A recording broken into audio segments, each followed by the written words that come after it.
Good evening, baseball fans. Welcome to Ironmen Field on a beautiful Tuesday night. I am, of course, Chris Jardine, voice of the Chatham John Ironman, alongside the best color man in the league, Jake Dignam.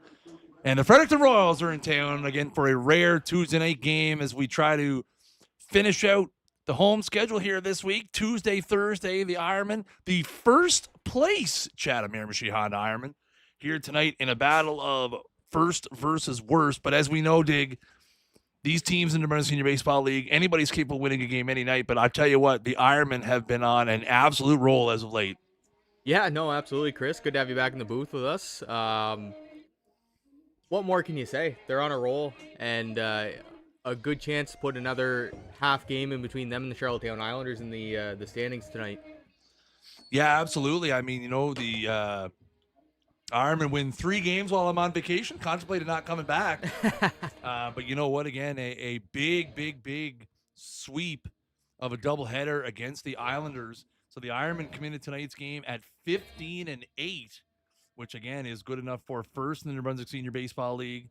The Royals come into tonight's game at 6-14, which will find themselves at the bottom. The Ironmen start play tonight 1.5 games up over the Islanders. Again, obviously, with 5 games to go, a couple games at home, a few games on the road to finish out the schedule.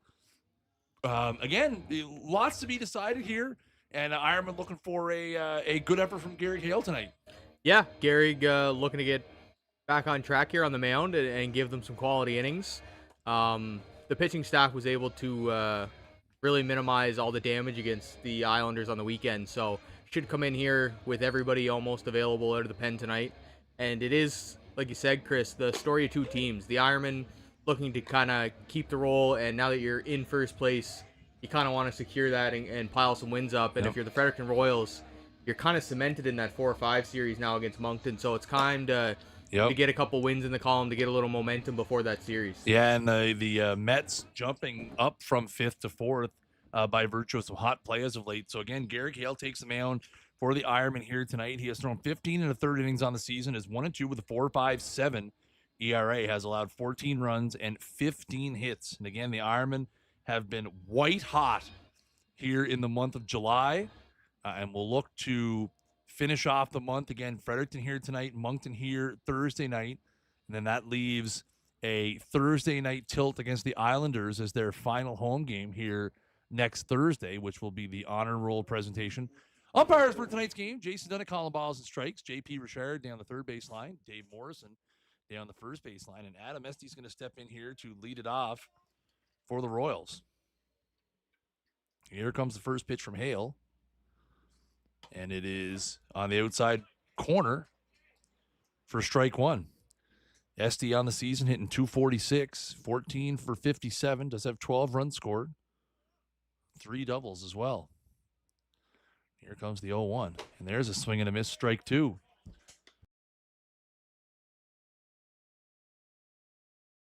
Go ahead. A stark difference, Chris, from the Adam Estey we saw last year with 9 home runs and led the league and was a very good offensive player. Yeah, I mean, the Royals come into tonight hitting .242 compared to the Ironmen's .313. Yeah, that tells it all right there. Absolutely. And again, there's a ball lined into right field, and that is going to get into the corner as Estey just kind of stuck the bat out there. Goss up with it, going to have a play here at second, but they're not, as the throw took the reliever or the relay guy, Charlie Mawson, up the line. So just like that, the leadoff man on here, Adam Estey with a double. Good swing by Estey, and honestly a good pitch by Gehrig. Estey able to kind of stick the barrel out and shoot that one down the line and get himself into second. Yeah, and I mean, you look at the Royals without their best hitter, Max Grant, not in the lineup tonight, so that's a .419 average. Their leader in hits, or their second place man in hits, batting average leader, and home run leader, not in the lineup tonight. So Royals going to have to manufacture some runs. So Colby Lyle steps in here, and that is just below the zone for ball one. Lyle hitting .226 on the season, 7 for 31. So again, it has been a struggle at the plate for Colby Lyle. Hasn't had any struggles on the hill. Looking to get something going here. And that is popped up, and that'll be out of play, foul. Yeah, a lot of the value you get from Colby Lyle in the run of a season, Chris, obviously on the mound, and for the last few years, I believe 2023 was league MVP, if I'm not mistaken. That is correct. Beat out Dylan Lester for it. Yep. So the bat and the offensive profile is there, but unfortunately, like many of you say, like these Royals hitters this year, just not showing it. Absolutely. 1-1 here from Hale, and that is inside for ball 2. Nice curveball from Hale there. Looked like it might have caught a bit of the plate. Home plate umpire Jason Dunnett says no, it didn't. So it's 2-1.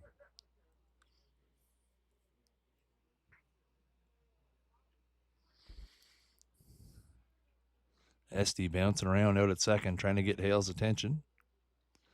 And that is high and away for ball 3. So the Royals looking to get something going here early after a leadoff double, and now Colby Lyle has worked it to a 3-1 count against Hale.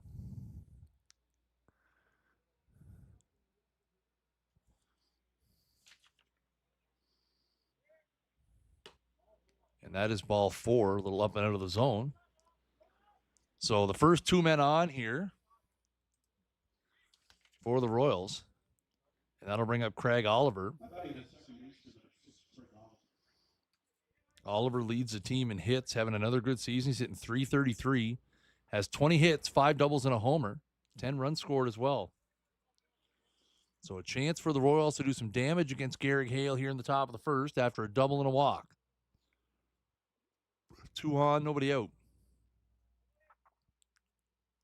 And that is hit high in the air into left center field. Mike McKay under it. He'll make the play. Esty will tag up and move up to third. So first out of the inning there.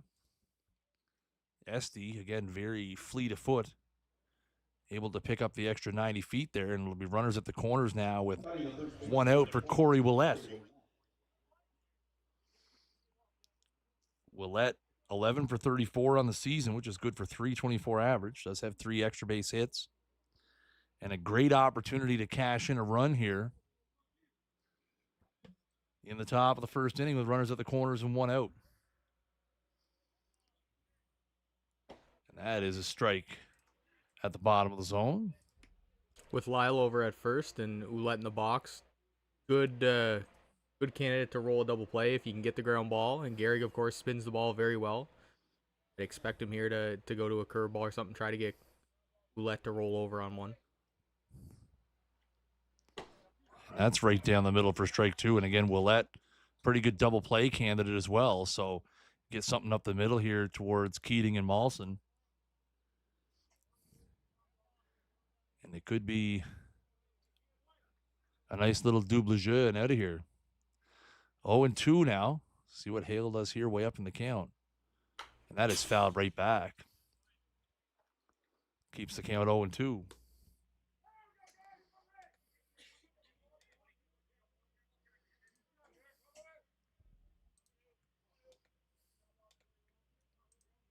So 0-2 is the count here. 1 out in the top of the first to Willett. And that is a broken batter into center. That'll be deep enough for Esty to score as McKay will come back on it. And he'll throw it in.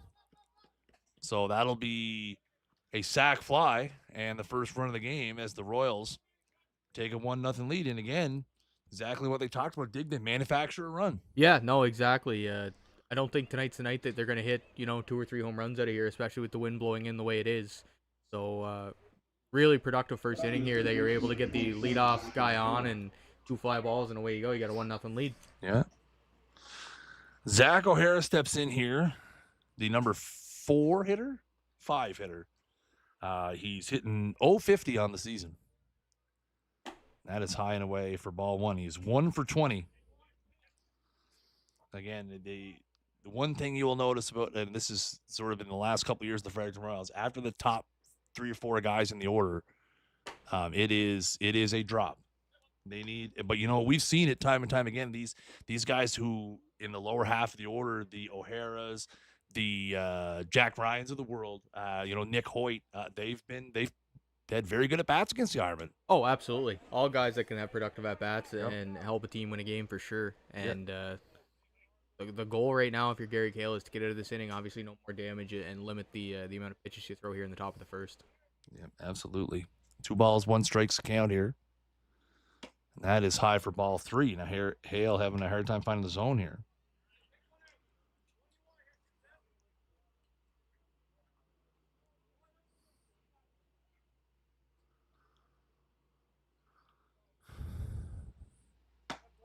And that is right there for strike 2. I don't think O'Hara liked that one.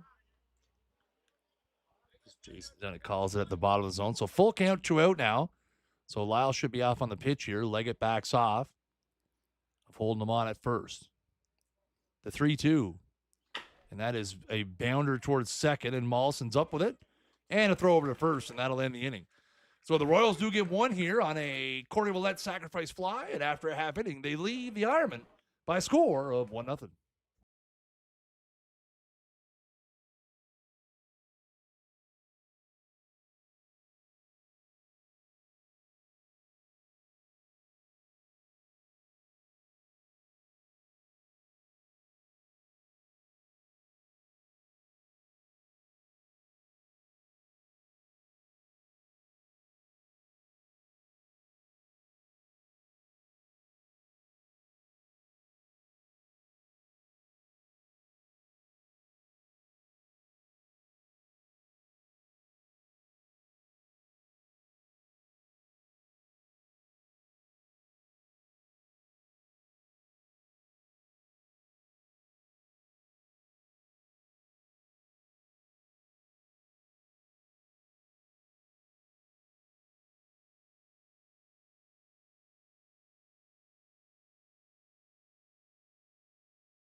So we go to the bottom of the first inning. It's going to be Shane Sullivan on the hill here for the Royals tonight. Sullivan's 0-2 on the season with a 5.73 ERA across 11 innings. And he's going to be in tough. Again, Dig, we talked about the Ironmen committed tonight hitting .313. They have 3 of the top 5 average hitters in the league so far. This is 1 through 9. We've talked about it a lot here in the month of July. 1 through 9, this Ironman lineup is it's a battle. Yeah, 100%. And as we've been saying for basically 3/4 of the season now, starts at the top of the lineup. And, you know, McKay, Keating, and Leggett get going the way they have this year, and it becomes a very dangerous team. And at this point, Chris, I think it's pretty easily the best offense in the league. Yeah, and that's the thing, you know, the big thing about the Ironman is that not afraid to take a walk, not afraid to,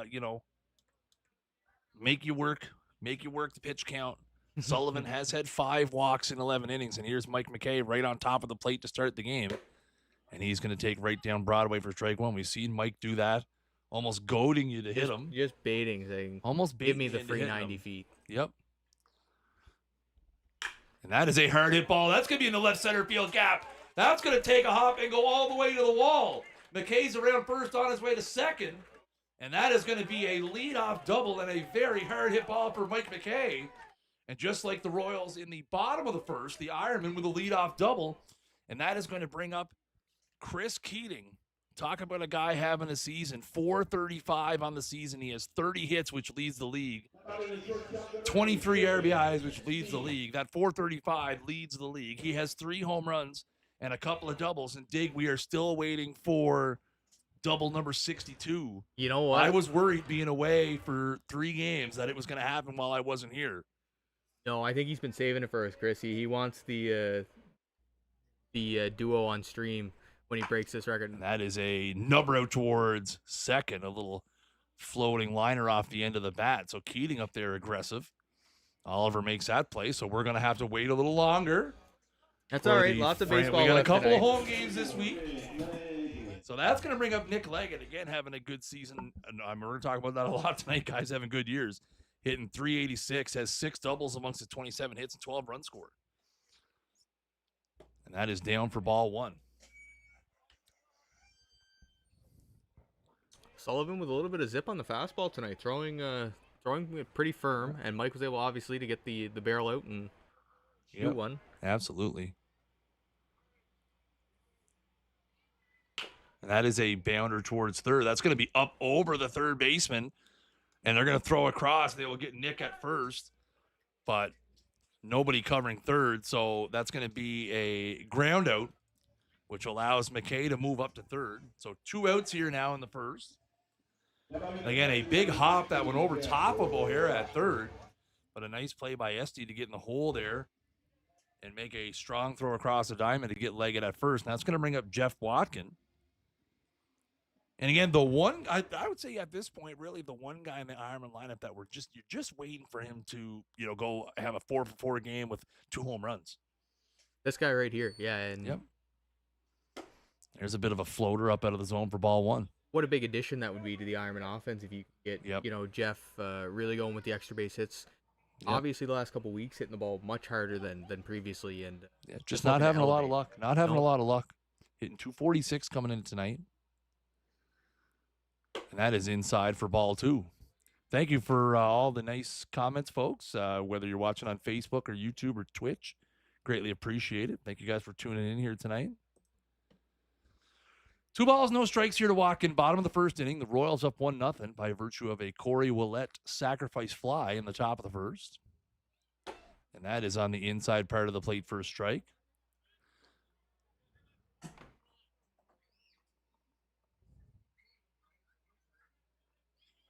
Hope you're having a good night too, pal.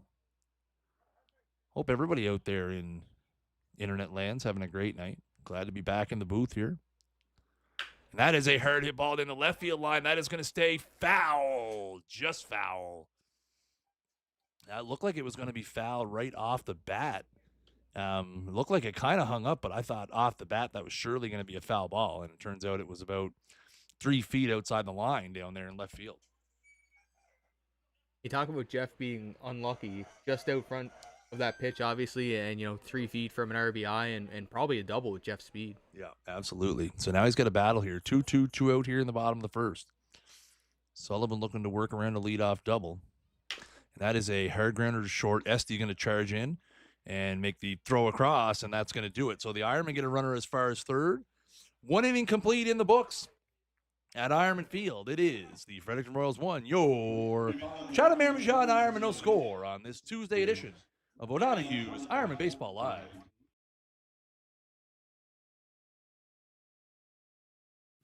Ironman Baseball Live is brought to you by O'Donoghue's Irish Pub.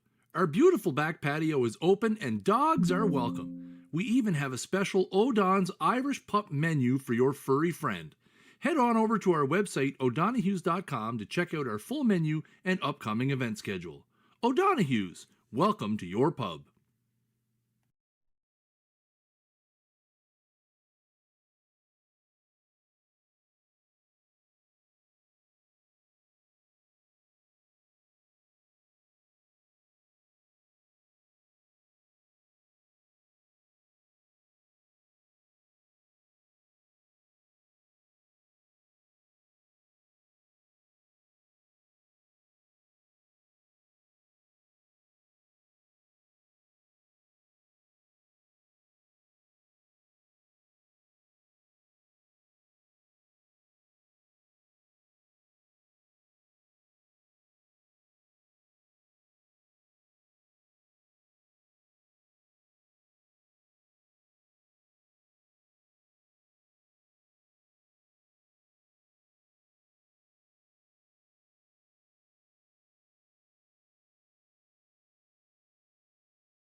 So we go to the top of the second inning here. The Royals out to a 1-0 lead after a frame.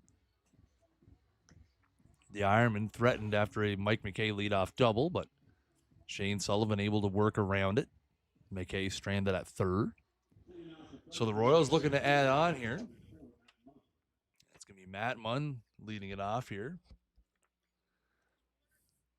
Munn hitting 171 on the season, has a double amongst his 7 hits. And Garrick Hale back to work here in the second inning. And that is on the inside part of the plate for strike one. Again, the Royals with a bit of a scattered roster here tonight. So that one's high. No Max Grant. Only 2 guys on the bench. No Corey Wood either. No Corey Wood. Yeah, no, a couple guys on the bench. Bench both arms. No position players on the bench. That's fouled back. It'll be 1-2. Show you how shorthanded they are tonight. Jake Waugh is in DH tonight.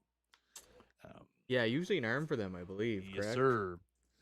Unfortunately, Tuesday night guys in this league obviously have jobs and stuff that they're committed to, so tough to get a full roster to make a Tuesday night trip down to Maryland. There's a curveball up and away. That's right.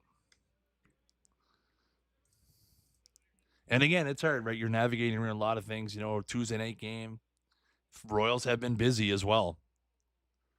And there's a nice pitch, but unable to hold up. But the Royals have been, again, they're in a stretch of 15 games in 25 days. That's just, for this league, the hard on the arms. Yep. And there's one up. Ooh. Hits him in the head. I think one's going to be okay. They're trying to take a look at him here, but he's on his way down to first.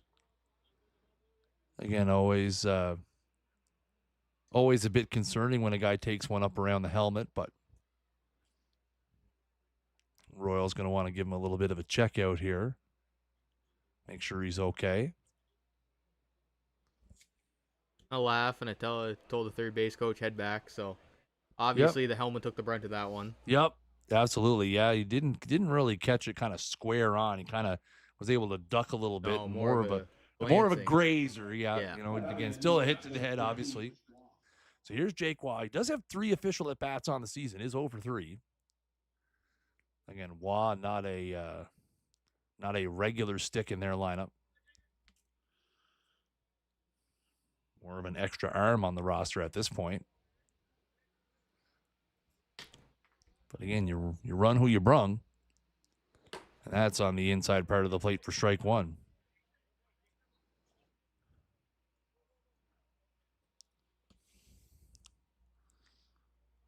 Again, a little flash through the signs here. McKay at third just takes a couple steps in. Like you said, not a regular hitter, so maybe a bunt or something in play here. Try to move that runner across. Oh, it's swinging there, and that one is fouled right back. So now it's quickly 0-2. I appreciate that. You don't get a whole lot of at-bats. You may as well get your cuts in. That's the thing, right? You know what? That you got nothing to lose, right? You're primarily on the roster to be an arm, bullpen guy. You get a chance to get some ABs. I mean, we were talking about Rylan Matchett out here taking batting practice. Yeah, absolutely. It tanks. Yeah.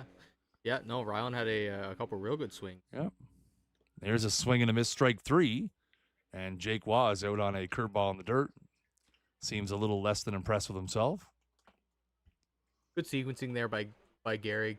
Not a guy that's going to see a lot of curveballs in the run of an at bat. So spin one in there, get him to get it, and now go get your double play ball and let the hitters go do what they do best. Here comes the international man of mystery, Jack Ryan. Hitting 154 on the season. He's 4 for 26 with a couple of runs scored. All 4 of his hits are singles. Again, and not afraid to drop one down here as you see McKay way in on the grass now at third. And that is hit hard into right center field. And Goss is there, and he makes the play. Put a star next to that one. What a play out there by Zach Goss as he makes a diving, sliding catch out there in right center on a very hard-hit sinking liner by Jack Ryan. And I tell you what, that gets by, and this is a 2-0 ball game. Oh, yeah, just an unbelievable play there by Zach. Obviously, Ryan hit that ball on the screws and took a tremendous defensive play by a really good outfielder. And we get the second out here in the top of the second. Absolutely. And that one's in the dirt. First pitch to Nick Hoyt, Royals catcher. Hoyt 1 for 14 on the season.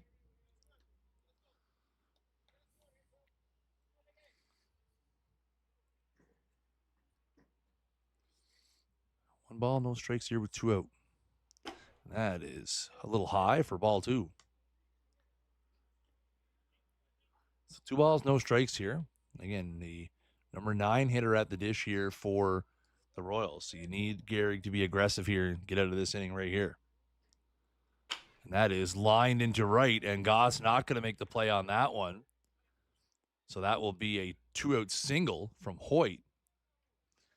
And again, this is where the Royals can be kind of a scrappy team, especially this bottom half of the order. They are not afraid of just sticking the bat out and dumping balls into the opposite fields. No, and kind of the same game plan as the Ironmen the last few weeks. 7, 8, 9 get on, and then the big boys come up and drive them in. So yeah, we said that Fredericton was going to have to be a little bit creative tonight with the way they're scoring runs, and so far in this game, they're doing a pretty good job of it. So we go to the top of the order. Here's SD, 1 for 1. Led off the game with a double and scored the Royals' only run of the game thus far. And that is on the outside part of the plate for a strike. SD and the majority of the Royals bench didn't like that one. Again, I'll tell you what, this is the irritating part is every time Jason Dunnett's behind the plate, that's a strike. I mean, you got to know. You see these guys enough, and that is inside for a ball. You see these home plate umpires enough in the run of a season. You have to know, what, Jason gives that little bit inside, little bit outside, bit of a pitcher's guy. That's just familiarity, right? That's a pretty good pitch. You got to take a rip. Yeah, absolutely. And, as consistent as they come with that. Yep. So, yep. Not an issue. Gives it both ways. Yep. And you figure a couple years under your belt. And there's another one inside. So, a couple years under your belt in the league, you do have to have an idea of what you're coming and who you're seeing when you get Jason Dunn, not a new umpire, right? No, been around. So SD finds himself in ahead here, 2 balls, 1 strike after a couple of missed curveballs on the inner half of the plate or inner half of the batter's box. And there is a number down to first, and that takes a weird spin. And I'll tell you what, SD not at all hustling out of the batter's box, and Leggett kind of fumbled around a little bit. I think if SD's wheeling it out of the box, that might be close, but either way, it's the 3rd out of the inning, so the Royals get a couple on, they get nothing out of it. So an inning and a half in the books. It is the Fredericton Royals 1. And your Chatham Miramichi Ironmen, no score.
So we go to the bottom of the second, and it's going to be Jake Cook.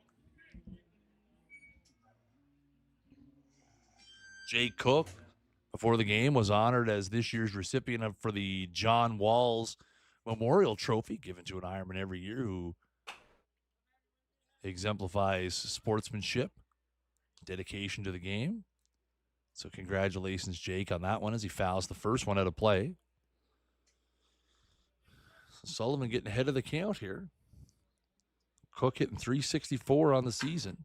That is a base hit into left field. So tick that average up a couple of notches. Good approach there by Cook, going the other way, keeping with that off-speed pitch by Sullivan, and shoots it in for a leadoff single here. That's right. The Ironman with the leadoff man on here for the second inning in a row. That'll bring up Charlie Mawson. Charlie having a pretty good season here, hitting 297, 19 for 64. Does have a double and a home run amongst his 19 hits. Bats here with the leadoff man on the second. And that is down for ball one. Royals third baseman O'Hara playing way in on the grass, thinking that Charlie may lay one down here. Yeah, absolutely. Again, Ironman down 1-0 here, looking to manufacture a run here. The bottom of their order has been tough all season. There goes Cook, and that's a great hit and run, as that one is going to get through the right side. And just like that, Ironman with runners at the corners here with nobody out. A great little hit and run there from Charlie Mawson and Jay Cook. Just the way Coach Kevin Bowes drew it up. So now we go to Tyler McKay here, getting the start at third base tonight. Again, nobody out here in the bottom of the second.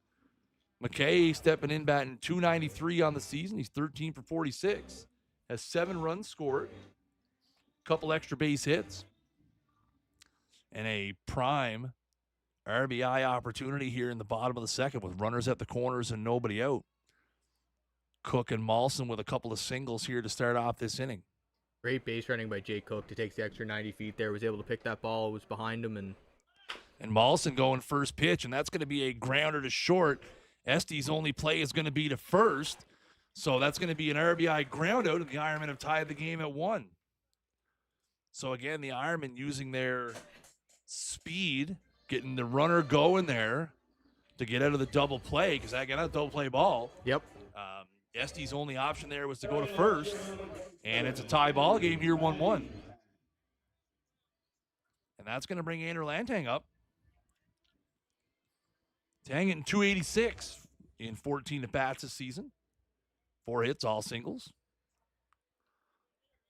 And the Ironmen have tied this game now at 1. Sullivan's going to step out here. Again, hope you guys are having a great evening wherever you're watching from. If you're watching on Facebook, YouTube, or Twitch, thank you so much for tuning in to O'Donoghue's Ironman Baseball Live. And that is down for ball 1. Now, tell you what, Royals corner is playing back here, which against Langtang. Recipe for success if you're Langtang. That is not the defensive alignment I'd play. And I mean, Willette's basically in right field at first. And that is at the bottom of the zone for strike 1. Yeah, laying down a bunt, definitely part of his arsenal. Really good bunter, Langtang. So if he wanted to here, I think you push one to third base and you get yourself there quite easily. And that is a hard hit ball towards second. Oliver has to go far to his right, but he'll make the play. So productive out as the runner moves up to third. So Lantang is grounded out, and that'll bring up the number 9 hitter, Zach Goss. Goss hitting 267 on the season, 12 for 45. 3 of his 12 hits have been for extra bases. He has a double and a couple of home runs. Has a lot of hard hit balls this season. Again, a tough number 9 hitter here for the Ironmen. And that is a little slider from Sullivan there for strike 1. The Ironmen have tied the game here in the bottom of the second at 1. Threatening to add another one here. That is a foul at the plate. Quickly 0-2.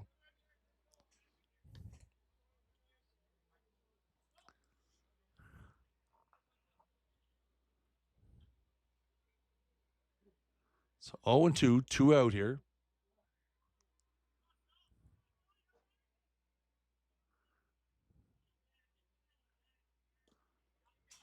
And that's going to go to the screen. We're going to have a no play at the plate.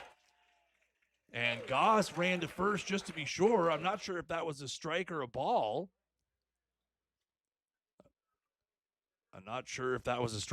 Goss ran to first anyway. We didn't see a call.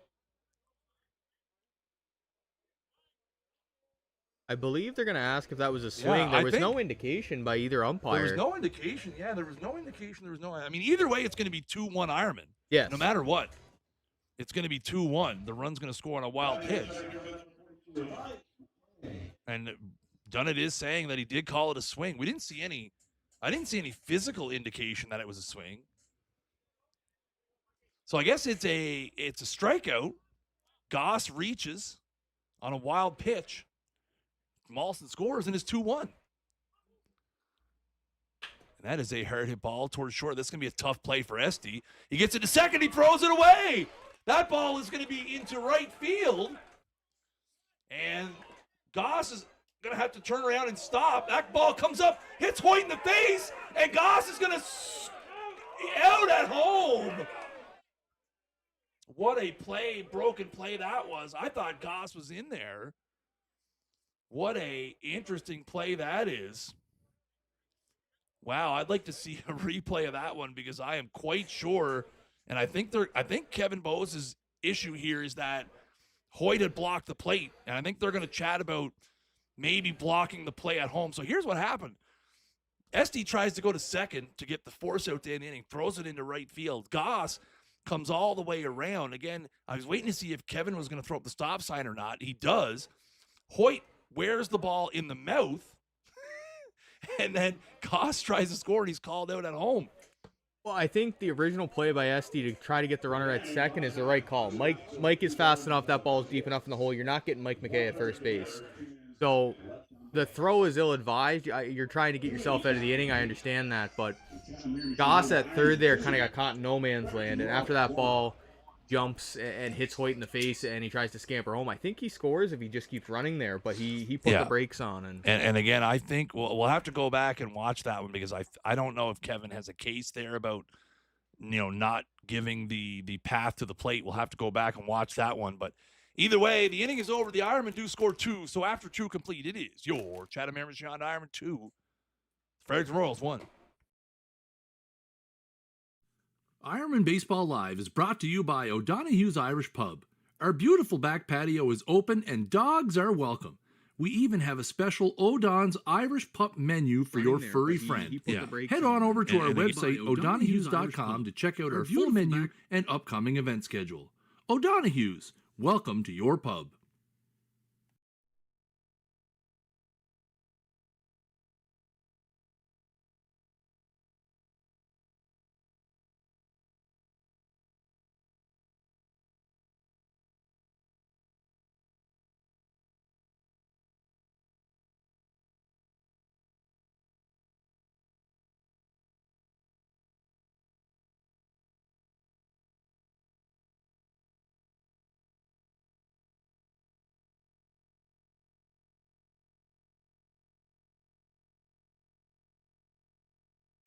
So we go to the top of the third. It's going to be the 2, 3, 4 hitters here for the Royals. The Ironmen scored 2 in the bottom of the second. One on a ground out, one on a wild pitch. So again, all some manufactured runs. It's going to be Colby Lyle here to lead it off for the Royals. They now trail this ball game 2-1.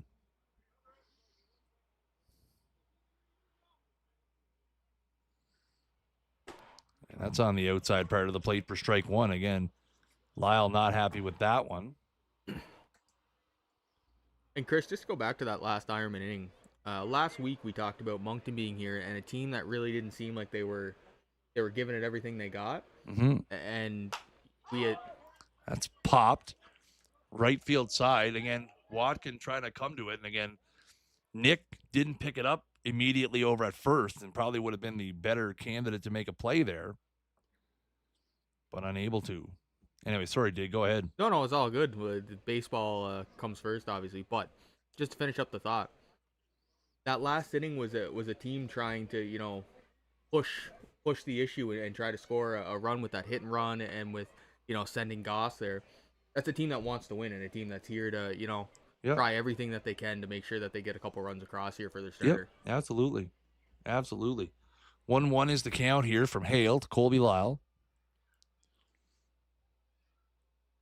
That is in the dirt. Again, Hale has missed inside to lefties several times with that curveball so far. Just having a little bit of a issue with the release point.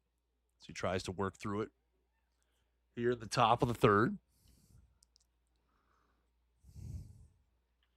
And that's in the dirt. So that'll be ball 3.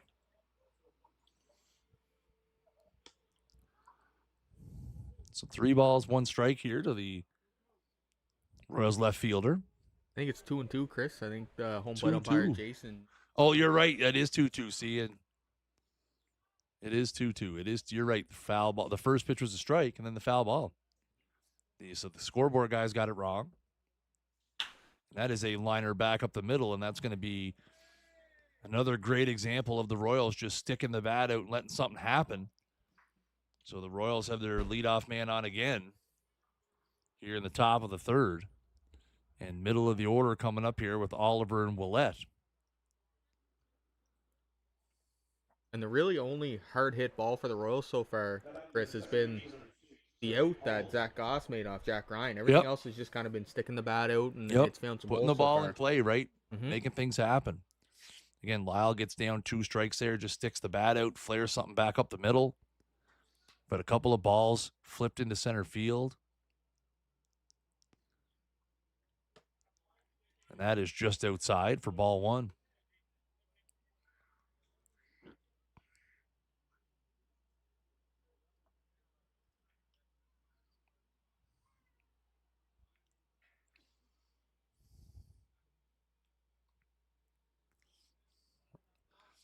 Oliver steps back in here. 1-0 count. Lyle with a modest lead over at first. He's going. And that is a hit and run of their own. That's going to be dumped into left field. Langtang with a nice play to get over and cut it off.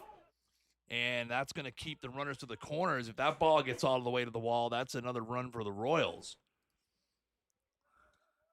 So Oliver with a single.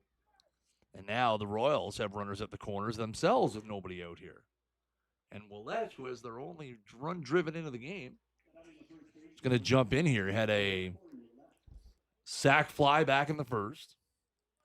So the Royals have something cooking here. Runners at the corners here with nobody out. Ironmen up 2-1 here in the top of the third.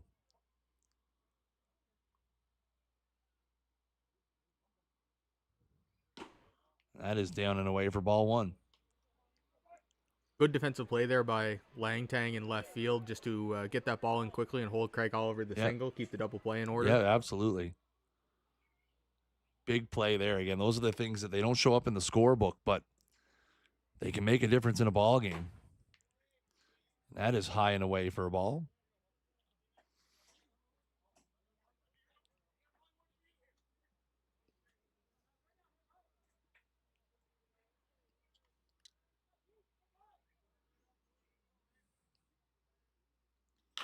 And there's probably not a great 2-0 pitch to swing at there from Willette on a fastball down and out of the zone. Fouls that away. So 2 balls, 1 strike. No, definitely not the pitch you're looking for, 2-0 to drive in a couple runs here. That flare one day on the absolutely not. Foul. Oliver with a pretty big lead over at first. He's going. And that is right there for strike 2. So Oliver will move up to second base on the play with a steal. So now it'll be 2-2 to Willette. Runners at second and third here with nobody out.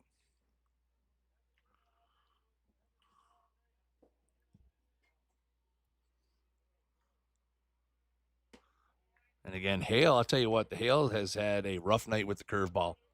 Yeah, just, again, spins it extremely well. Unfortunately, hasn't been able to land it for a strike yet tonight, but I think that's kind of playing into the Fredericton Royals, kind of sticking the bat out at the fastball so far tonight. Absolutely. And that is outside for ball 4. So again, once first base opens up, he goes back to the curveball and then a fastball that misses away. Again, first base open there, so... Yeah, not the worst thing in the world. Puts the double play in order, puts the force play in at home. And we're going to get a time called here. It's Ironman pitcher coach Terry Leggett going to pop out of the dugout.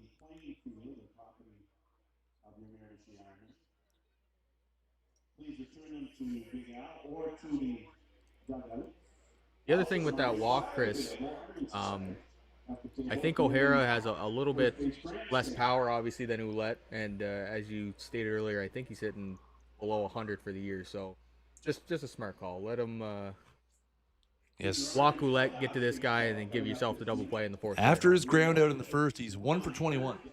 Hmm.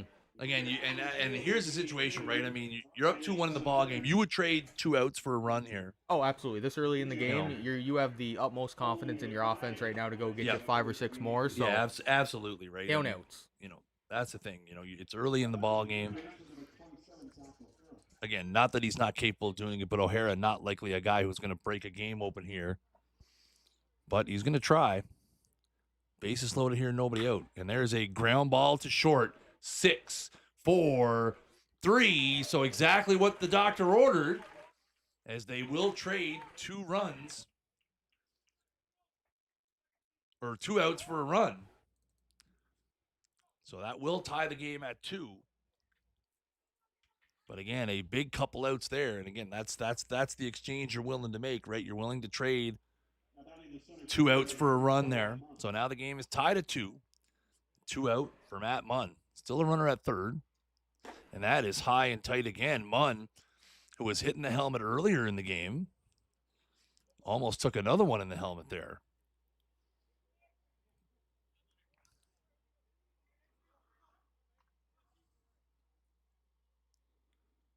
And there's a curveball down in the dirt. Probably the best thing to do after missing up and tight. Go with something low and in the dirt away.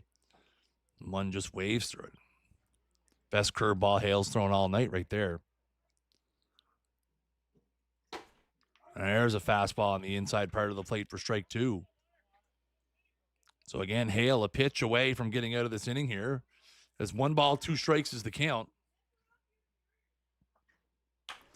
That is popped down the right field side. Leggett's going to go, and he has room, and he boots it. So Leggett had a chance to make the play there. Went with the basket catch, and it boinks off looks like his wrist, and out of play. So another life here for Munn.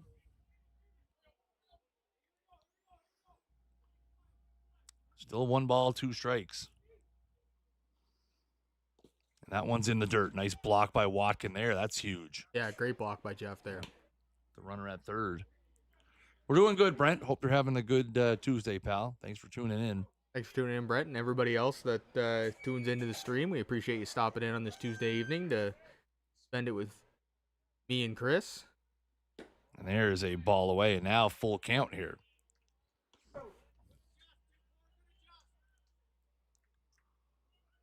So full count pitch here, 2 out. Top of the third. And there is a ball popped up in the infield. And McKay is going to make the play. And that'll end the inning. So the Royals do get 1, but the Ironmen able to limit the damage. 2.5 innings in the books here. It is your Chatham Shihan Ironman 2, Fredericton Royals 2 on O'Donoghue's Ironman Baseball Live.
So we go to the bottom of the third.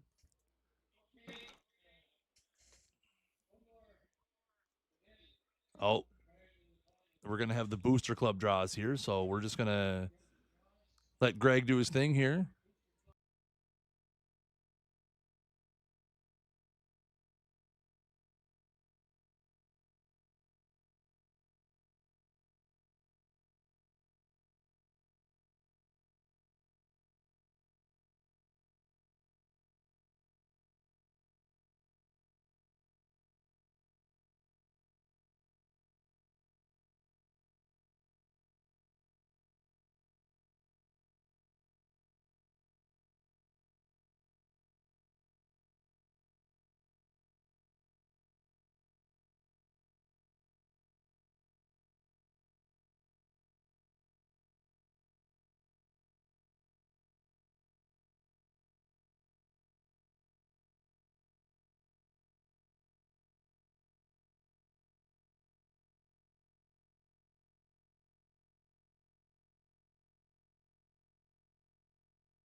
All right, so after a intermittent delay, we're back here for the start of the bottom of the third inning. It's going to be Chris Keating lead it off. Keating, Leggett, and Watkins here. And that is high and away for ball one. 2-2's the score here in the bottom of the third. Ironmen scored 2 in the bottom of the second. Manufactured a couple runs. And that is down the middle for a strike. So 1 ball, 1 strike here.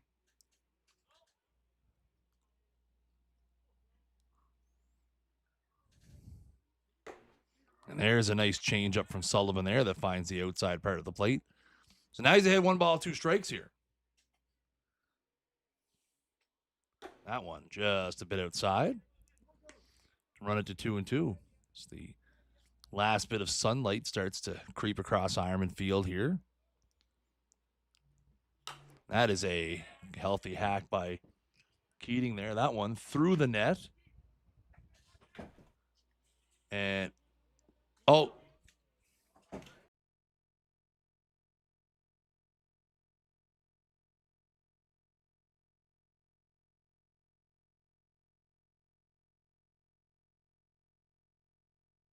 So a little bit of a delay there as that ball beat around on the roof for a bit and then came back in play. So 2-2's the count here. As we reset, Sullivan's got the one he wants. And that is inside now, ball 3. So a full count here to Keats. Keats lined out to second on his first pitch. Back in the first. And that is a hard hit ball towards second. Oliver makes the play in short right field, and that's going to be a 4-3 to start the inning. As Keating is retired. We'll be 0 for 2 now in the game. So that'll bring up Nick Leggett here. Nick grounded out to short back in the first. And that is a broken bat. That'll be fouled down the third baseline. That's going to be the end of that piece of lumber. I think Nick has to lead the team in broken bats this year. I would say it's not out of the question. Seems to break 1 or 2 every couple games. Expensive on the Ironman bat budget. Yes, he is. Yep. He is definitely a burden on the bat budget. Again, the budget that we would normally get for things like, new stools in the press box here gets eaten up by Nick breaking bats. That ball is blumped into right field, and that's going to be caught.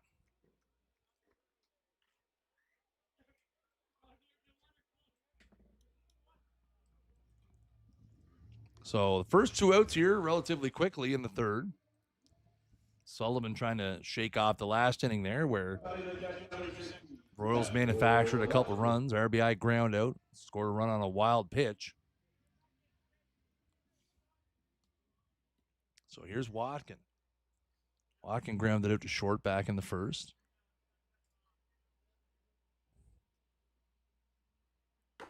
That's on the outside part of the plate for a strike.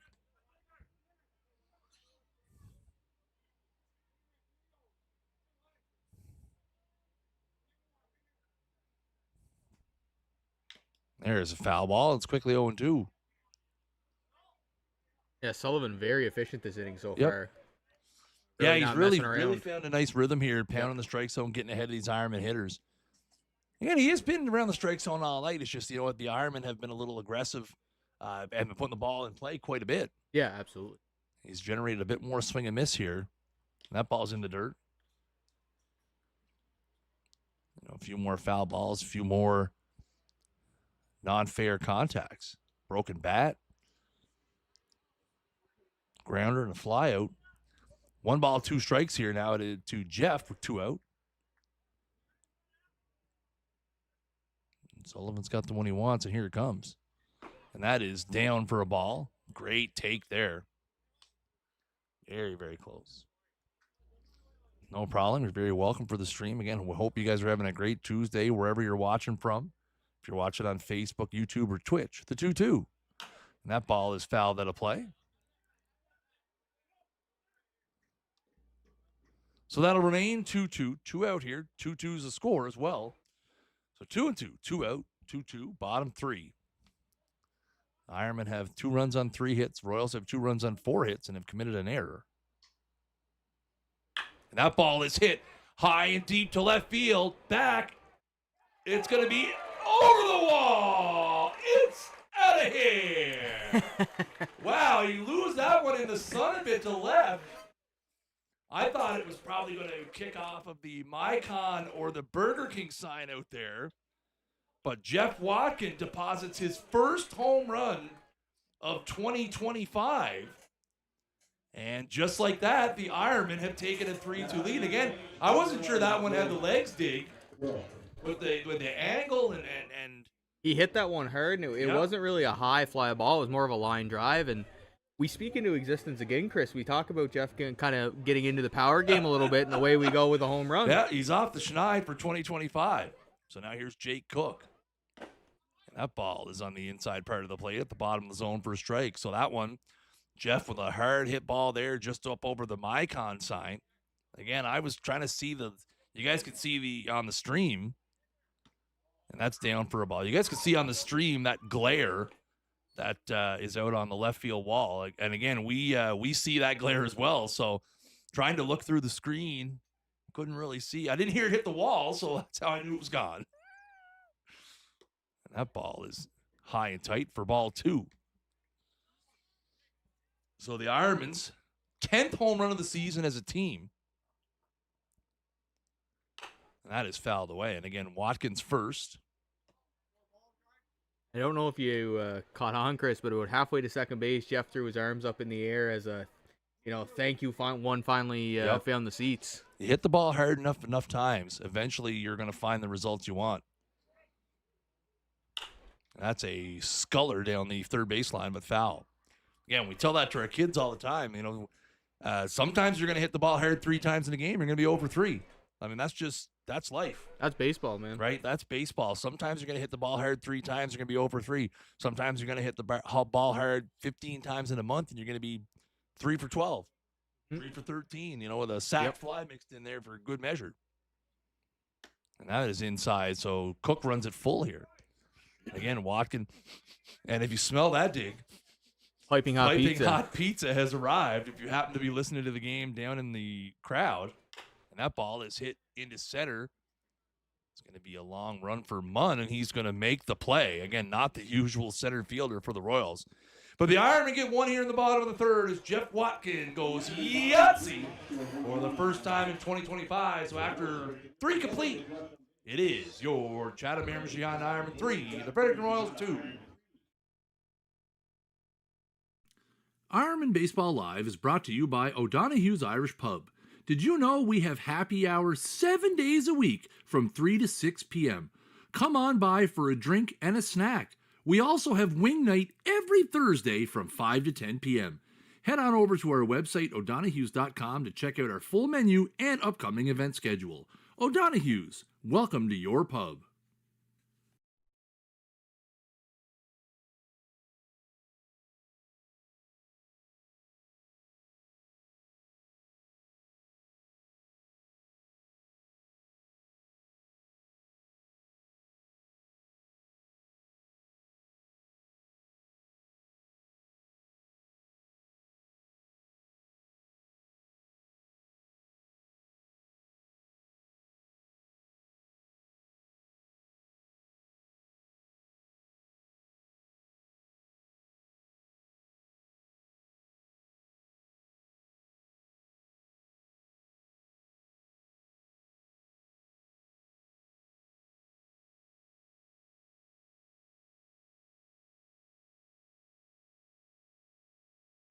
So we go to the top of the fourth.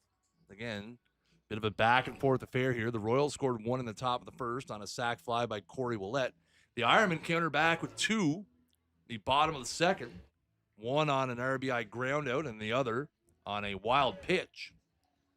The Royals scored one in the top of the third on a bases loaded ground out.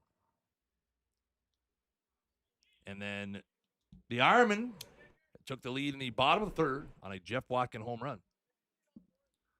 And Jake Waugh is going to lead it off here, bottom of the Royals order. And there's a strike. Not sure if it was on the swing or the pitch placement. Either way, it's a strike. On a Jeff Watkins home run. And Jake Waugh is going to lead it off.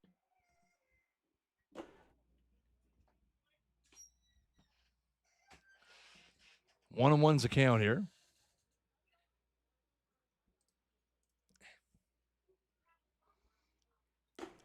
And that's high and tight for a ball. Again, these are the guys, if you're Garrick Hale, you got to go. You got to get after Jake Waugh, Jack Ryan, and Nick Hoyt here. Three guys who have not had a whole lot of statistical success at the dish this year. And that's in the dirt, 3-1. It just needs to take a deep breath here and realize this is the inning I got to get in the zone and make them beat me with my guys gave me a lead. Time to go here. And that is off the end of the batter. That's a broken bat into left. So that'll be a single for Jake Waugh. Again, he gets himself into a good count, dumps one into left field. So the Royals yet again have the leadoff man on. I believe that's every inning this game they've had the leadoff man on. Yeah, that's correct. Fourth inning in a row. 3 hits and a hit by pitch by Munn. The Ironmen have had the leadoff man on, or the Royals have had the leadoff man on every inning. So now here's Jack Ryan. Ryan lined out to right field on a play that if you're scoring at home, you should have a star next to. Heck of a great catch from Zach Goss out there. And that's inside for a ball. And Hale now. And I tell you what, he has been behind a lot of these Royals hitters. Has struggled with the off-speed pitches. Really just trying to find it here in the middle innings.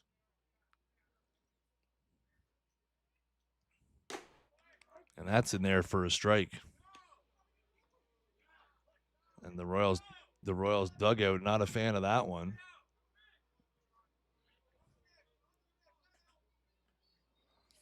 Again, for a team with such a short bench, a little aggressive with the comments towards home plate umpire.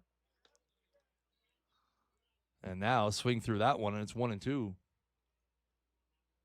So 1 ball, 2 strikes here. Nobody out in the top of the fourth.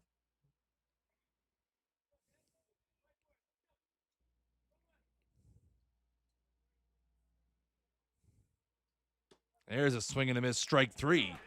So Hale battles back with the strikeout. I believe his second strikeout of the ball game. Second. Yeah, 2. 2 tonight for Hale so far. Good thing we got Dig up here doing the book, guys, because I got you. Don't I worry. wouldn't have any clue. I thought maybe it was his first. I didn't remember the other one, but Wow, first at bat. Oh yeah, Jake Waugh. Yeah, right. Okay, I remember now. So here's the number 9 hitter, Nick Hoyt, 1 for 1 in the ball game, and that's a liner to second. And that's going to be a double play. Jake Waugh ventured a little too far off of first base. That's going to be a 4-3 double play, and that's going to end the inning. So just like that, the leadoff man is erased. Halfway home here at Ironman Field, it is your Chatham-Miramichi Honda Ironman 3, the Fredericton Royals 2.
So we go to the bottom of the fourth here. A big double play for the Ironman to end the top of the fourth. And Charlie Mollison, who was the 4 in the 4-3 double play, is going to lead it off here in the bottom of the fourth inning as the Ironmen look to pad their lead a bit. And the Ironmen getting some action going in the bullpen here as Zach Goss is down and warming up.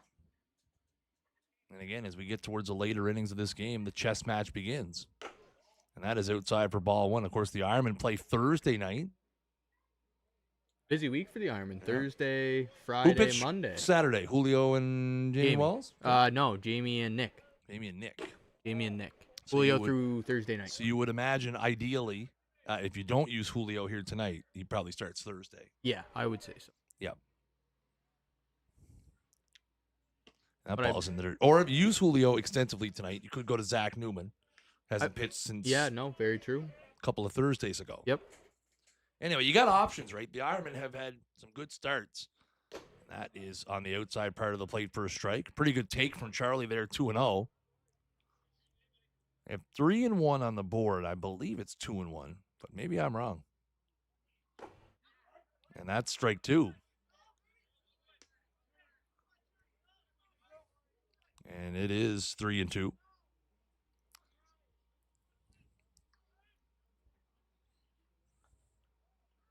And that is a base hit back up the middle for Mollison. So the Ironmen have their leadoff man on for, I believe, 3 out of 4 innings. I think last inning was the only inning they didn't have the leadoff man on. Yeah, no, you're absolutely correct. See, it's almost like I'm paying attention here, Dig. And that's going to bring McKay up. McKay, 0-for-1 with an RBI ground out. Drove in the first Ironman run of the game back in the second. The Ironmen have 3 runs on 5 hits now in the ballgame. The Royals have 2 runs on 5 hits and have committed the game's only error. This is the part of the lineup the Ironmen like to, start a runner, make some stuff happen on the base pass. So I wouldn't be surprised if you get a first pitch Charlie Mollison take off and let Tyler McKay try to shoot one through the right side here. Yeah, absolutely. Definitely a situation where you could see the Ironmen have had some motion on the pass in this game so far. That's down for ball 1. Of course, back in that second inning, right, Jake Cook led off with a double Single and and then a hit and run with Mawson. Mm-hmm.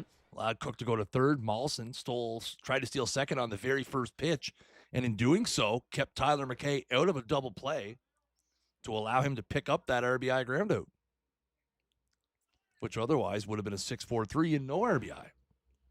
And that's right down the middle for a strike. McKay, wait until he gets his one he wants here.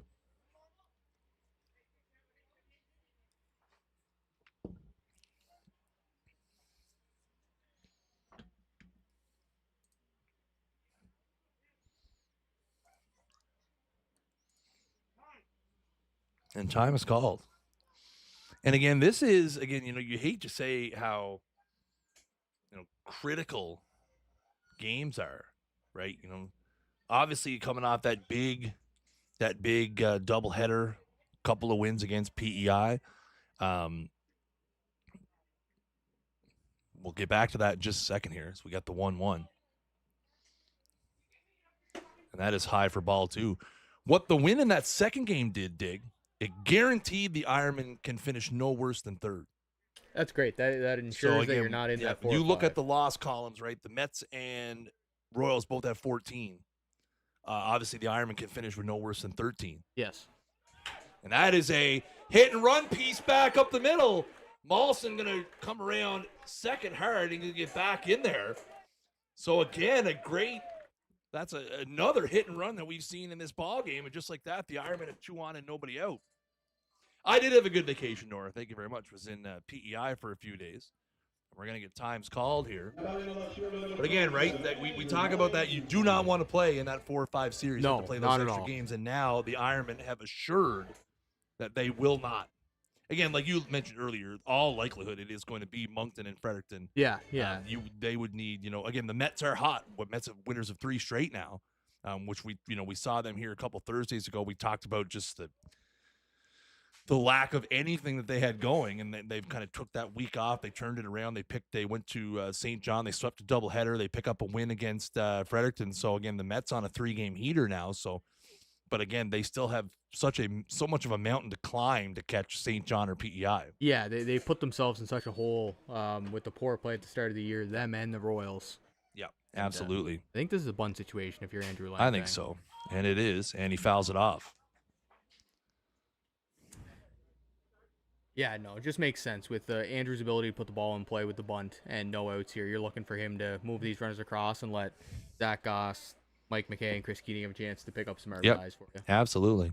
I did miss out on the new bridge prices. We talked about maybe just staying the whole week to save $30, but duty called, so back across the bridge we came. The 0-1 here now and they're going to have Mawson in a pickle. And now third, they're going to chase him back, throw him to second. And Mawson, I think he got away, but no, they're going to call him out. Mawson knew he got tagged. So Charlie a little aggressive there. That is a unforced error on the base paths for the Ironmen.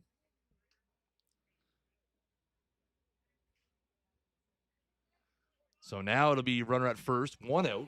0-1 count here to Langtang. See if he still has the bunt on here. He does not. That is a base hit through the left side.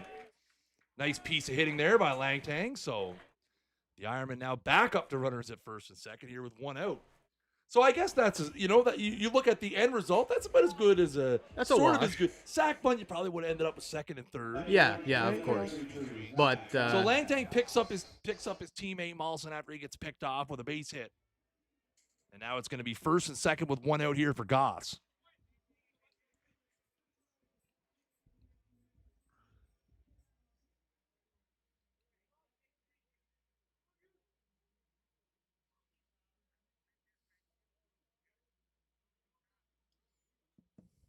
There's a big swing at a curveball by Goss.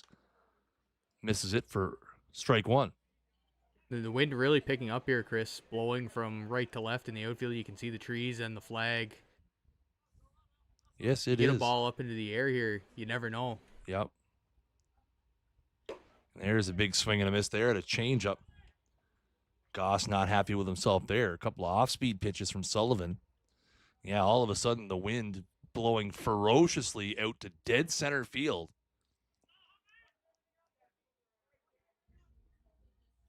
And that is a chopper to first. Well, that's going to go to second for one. They're going to come back to first. No chance of getting Goss there. Esty takes a bit of a tumble out there at second base. So that's going to be a 3-6 fielder's choice. Goss reaches. It'll be runners at the corners with 2 out. And we're back to the top of the order here for Mike McKay.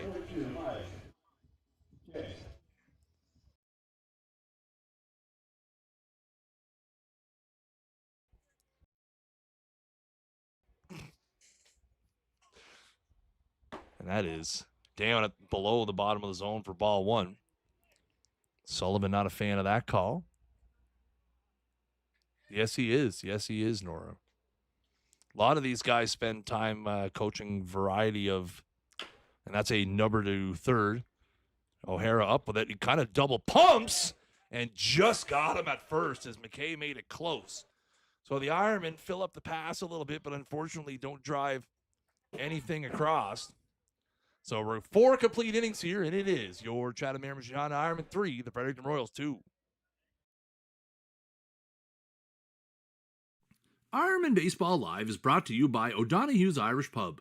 Come by and try one of our new menu favorites, the tot of the morning to you. Mayo, lettuce, tomato, egg, bacon, cheese, and 2 tater tot rings, all on a brioche bun served with home fries. How can you pass that up? We have brunch every Saturday and Sunday from 9 a.m. until noon. O'Donoghue's, welcome to your pub.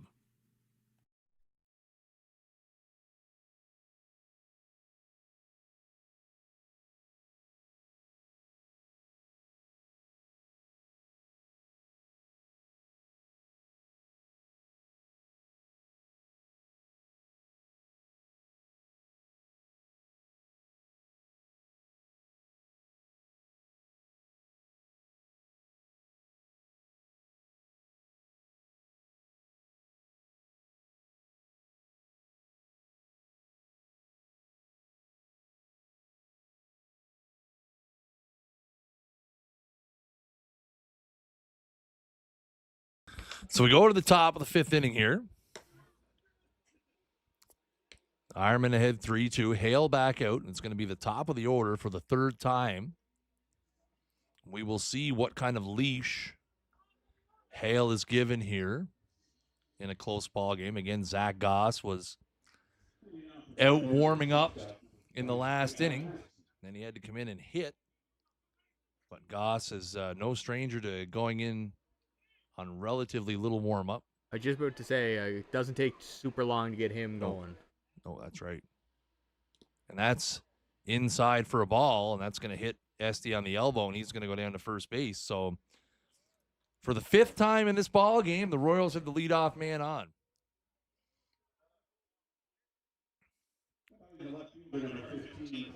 Again, the Royals have had their chances. They have 5 hits. It's been a couple walks, couple of hit batters. Again, they've had the leadoff man on in every single inning now. Have only pushed across 2 runs. And that's in there for a strike.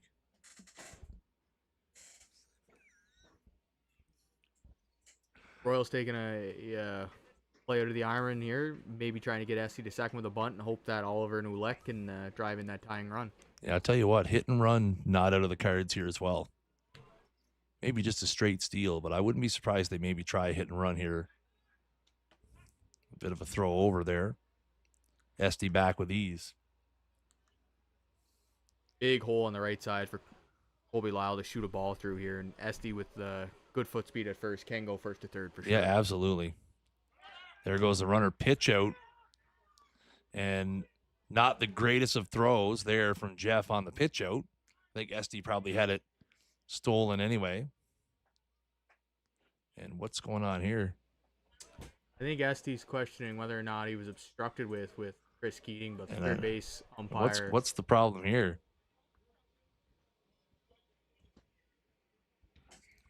So J.P. Richard's given So I think they're saying that his path to the base was obstructed, so he would have been given second anyway.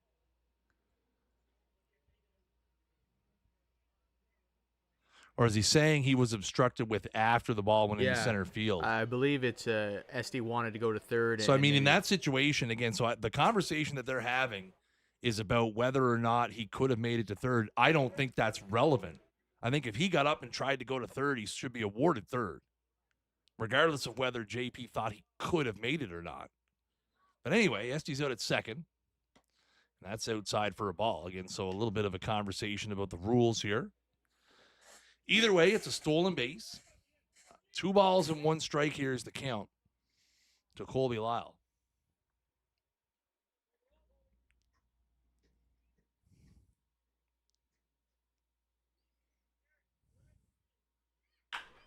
And that is hit high in the air to right, and the wind has a hold of it, and that is going to short hop the wall again.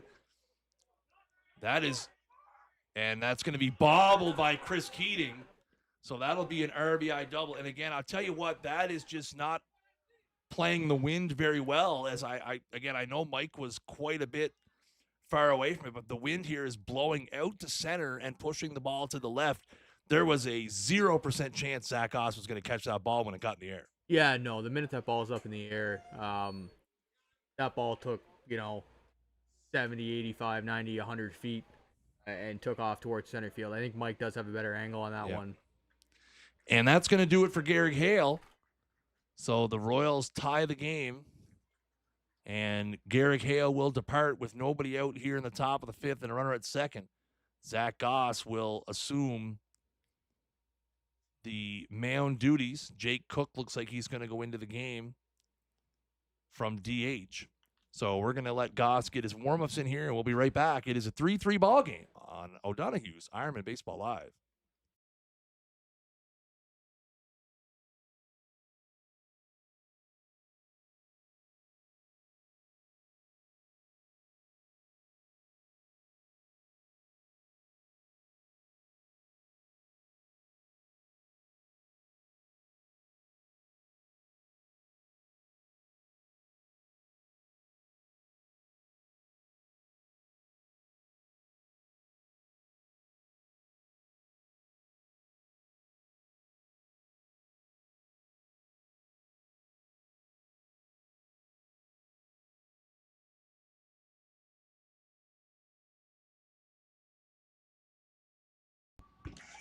No, Brent, I'm not sure who's going to pitch Thursday, and even if I did know, not sure I'd tell you. Can't be revealing our secrets to the enemy here. But we are not in the circle of trust, so your guess is as good as mine. So Goss is going to come in here, out of the first man out of the pen here for the Ironman. Goss has thrown 17 and 2/3 innings this season. He's 3-0 with a 3.17 ERA, and he's going to be asked to get the Ironman out of a jam as they have allowed the Royals to tie the game here. And there's a runner at second with nobody out. Yeah, tough test here for Goss. Gonna face the 3-4-5 in the Royals lineup: Oliver, Ouellette, and O'Hara. Yep. This will be the 10th appearance of the season for Goss. Again, he's 3-0. He also has 3 saves. Obviously, this is not a save situation, so. And it's going to be Craig Oliver to step in here. So nobody out here in the top of the 5th. Colby Lyle is the runner at second after a game-tying RBI double. And we're going to get a little bit of a conversation here as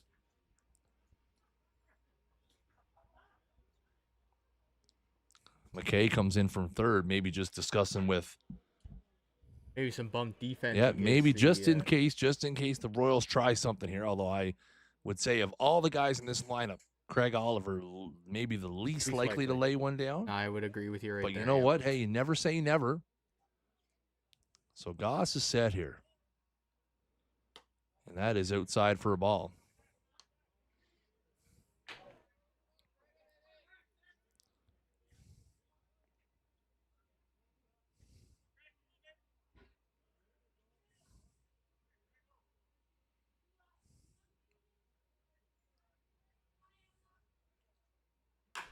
That is lined into right center field. That is going to go all the way to the wall. So that will give the Royals a 4-3 lead as back-to-back doubles. And just like that, 4-3 Royals. So that will finish the book on Garrick Hale as he will be charged with all 4 runs that the Royals have scored so far here tonight in his 4+ innings of work. Allows 6 hits, 4 runs. And now the Ironman will have to do some work to get him off the hook for his record dropping to 1-3 on the season. That is inside for a ball. And Chris, at the start of this game, we talked about how it was going to have to be the top of the Royals lineup that propelled the offense, and all 4 runs have been scored by the top 2 guys in their lineup. Absolutely. Esty and Lyle. Again, that is sort of how it works, right? This Royals team very top heavy when it comes to their lineup, and the Esty and Lyle getting it done here tonight.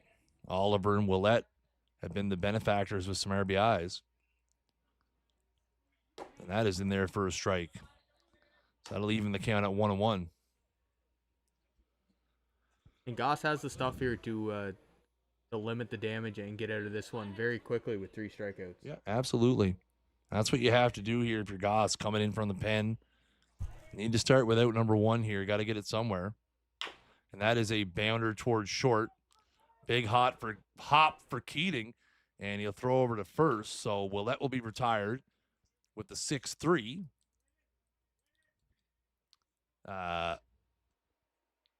Oliver moves up to third.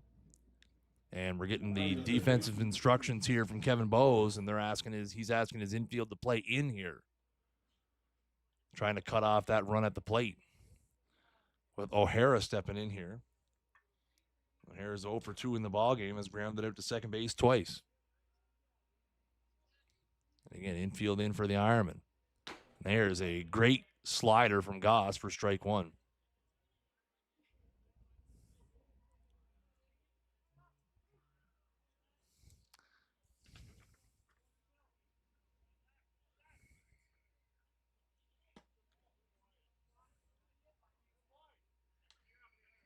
So the Ironmen have 2 road games left. Thursday night, they're at home here in Moncton. Then they're in Fredericton Friday and in Fredericton Monday before they finish out their regular season schedule against the Royals here next Thursday night. So a couple of road games. So, again, these teams will see a lot of each other over the next 6 days.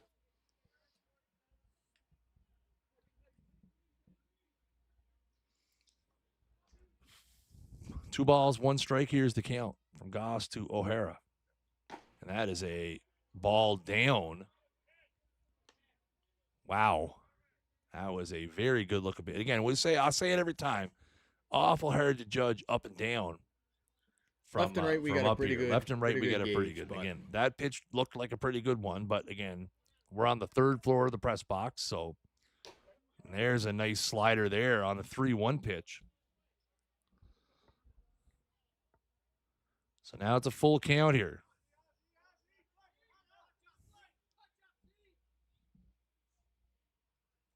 And that is outside for ball 4. A nice pitch. So now we'll see what the Royals or the Ironmen do here defensively with runners on 1st and 3rd, and they're going to back Molson and Keating up and play for 2 in the middle.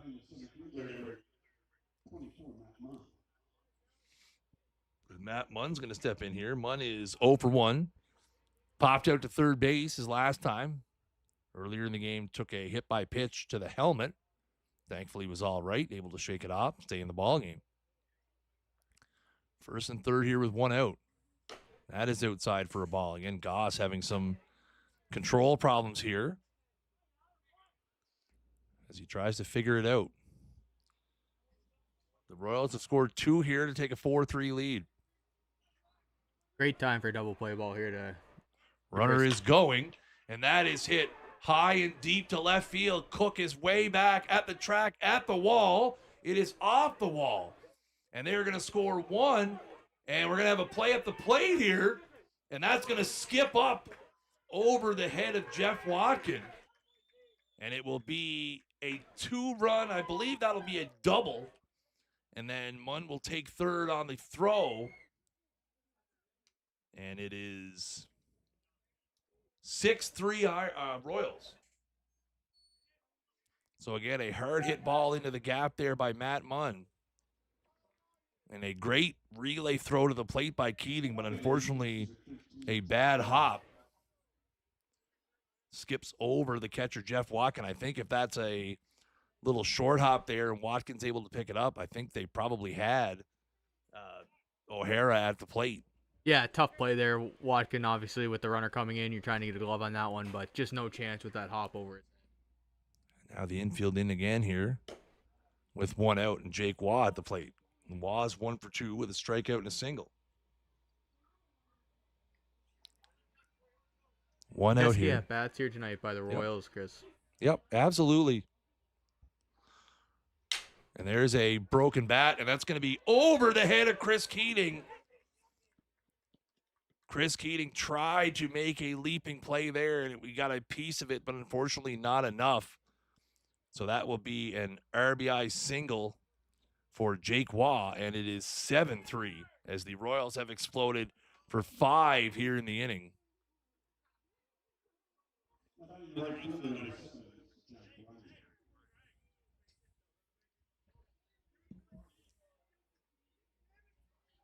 And the inning continues here now with Jack Ryan. Still only one out here. And that is high for ball one.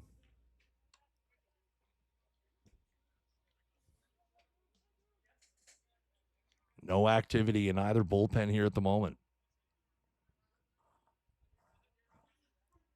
Here comes the 1-0. There's a swing and a miss by Ryan. Again, a lot of outs left if you're the Ironmen, only the top of the 5th inning. But man, oh man, this has been a deflating top of the 5th here for the Chatham Ironmen. And there's strike 2, and a throw down to first. He got him! And I'll tell you what, another base running mistake from Jake Waugh, who has found himself on first a couple of times. He got doubled off on a liner, and now he gets back picked by the catcher. So that'll be the second out of the inning. Yeah, just fell asleep. You guys are building a big inning here if you're the Royals and you want to keep it going and keep the momentum on your side. That just can't happen. You can't get picked off that first there. Yeah, absolutely. I mean, your team is, on a rally here and having a great inning, and then you just get back picked at first. I mean, it's inexcusable. So the 1-2 now to Ryan, and that hits him in the foot. So Ryan will take first base, and the inning will continue.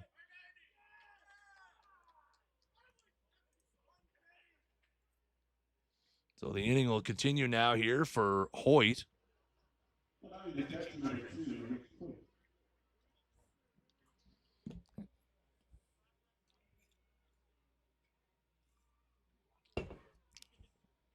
So 1 on, 2 out here now in the top of the 5th. The Royals have scored 5 already in the inning. And that is high and away. And I'll tell you what, Goss just has had no feel for the strike zone in this appearance so far.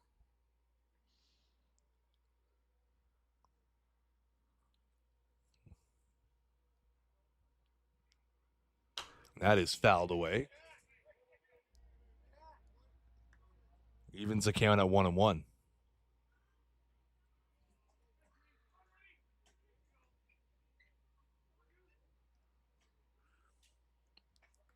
So 1 ball, 1 strike. And that is right there for strike 2. Little cutter there from Goss. Good pitch to get ahead right there by Zach. Stop the bleeding right here and let the offense do it. Yep, absolutely. 1 ball, 2 strikes here with 2 out. And there's a foul away. Goss was trying to bury that slider and left it out over the middle of the plate. Hoyt able to foul it away. So the count remains 1-2 here.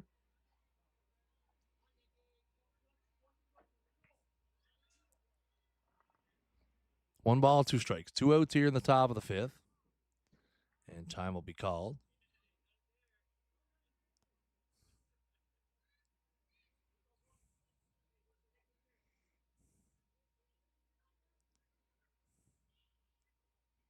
And there is a bouncer towards the short third hole, and that's going to get through. A base hit. And again, the bottom of the order just, I mean, this inning, it's been the entire Royals lineup just putting balls in play. And again, you know, that's the game sometimes. Sometimes you could piece out the 3 trips through the Royals lineup so far and put that same level of contact, and they'd be losing 3-0.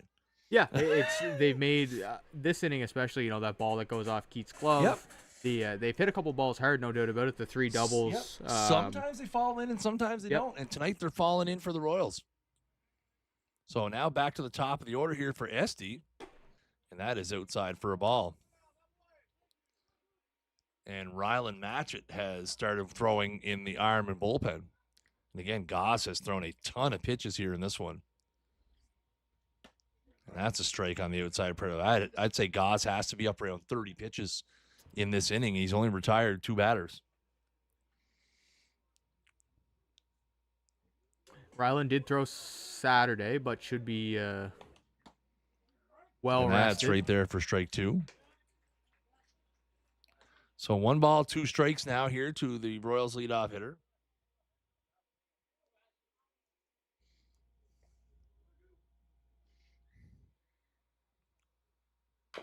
And that is a foul at the plate.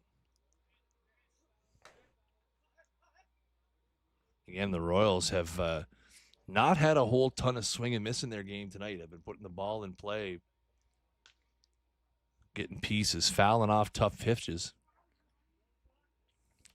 1-2 is the count. Goss has the one he wants here. Here comes another one. And that is a liner to first. And Leggett will make the play. And finally, will stop the bleeding here in the top of the 5th. The Royals push across 5 here in the top of the 5th inning. And after 4.5 from Ironman Field, it is the Royals 7, the Ironman 3.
So here we go to the bottom of the 5th. So now the Ironmen have some work to do with the 9 outs they have remaining. Shane Sullivan has weathered the storm here. He has allowed 7 hits, has allowed 3 runs, but his offense has picked him up with a 5 spot at the top of the 5th. And Chris Keating is going to lead it off here. And that is right down the middle for strike 1.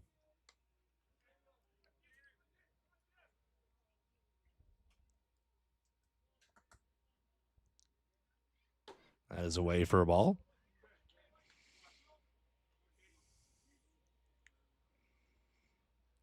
Great time for Keats to break that record and get a little Ironman rally going here. That's right. Fifth. Get something going here. They've do hit not the ball disagree. well tonight. Yep. That's the other thing. They have 7 hits, but haven't been able to. There's a mighty hack from Keats there at a fastball. Haven't been Evens the able count at 2-2. to drive multiple across. No, that's right.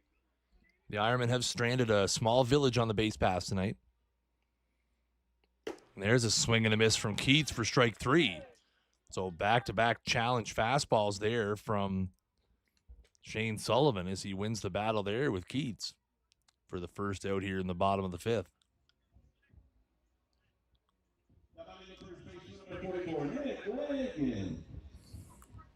So that'll bring Leggett up here. And that is right there for strike 1.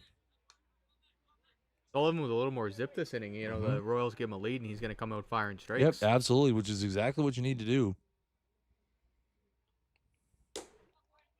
Again, right now, for the, first, he's at a 1-0 lead at one point, but, now you have a 4-run lead here in the latter stages of this ball game. I mean, no reason not to come out and throw peas here. Try to get ahead of these Ironman hitters. And there's a foul, so that'll even the count to Leggett to 2-2.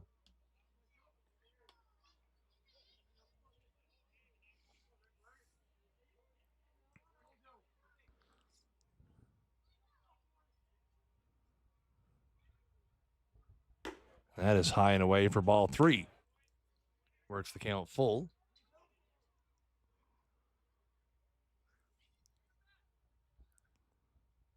And that is a hard hit ball in the left for a base hit.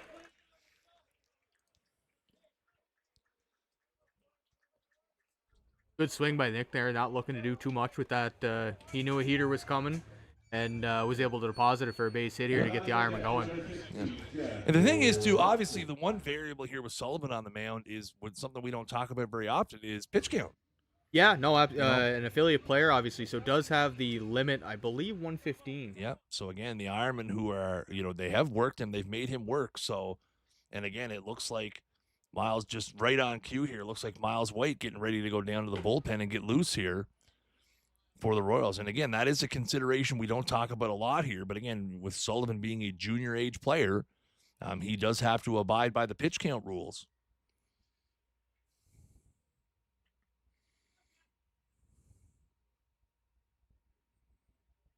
And that is inside to Watkins. Evens the count at 1-1. Watkins, last time up, deposited one over the Micon sign in left field. Over the monster for his first home run of the campaign. Boy, oh boy, wouldn't this be a good time for home run number 2? I know we're being a little greedy, but. And that is down for ball 2. Sullivan doesn't like that one.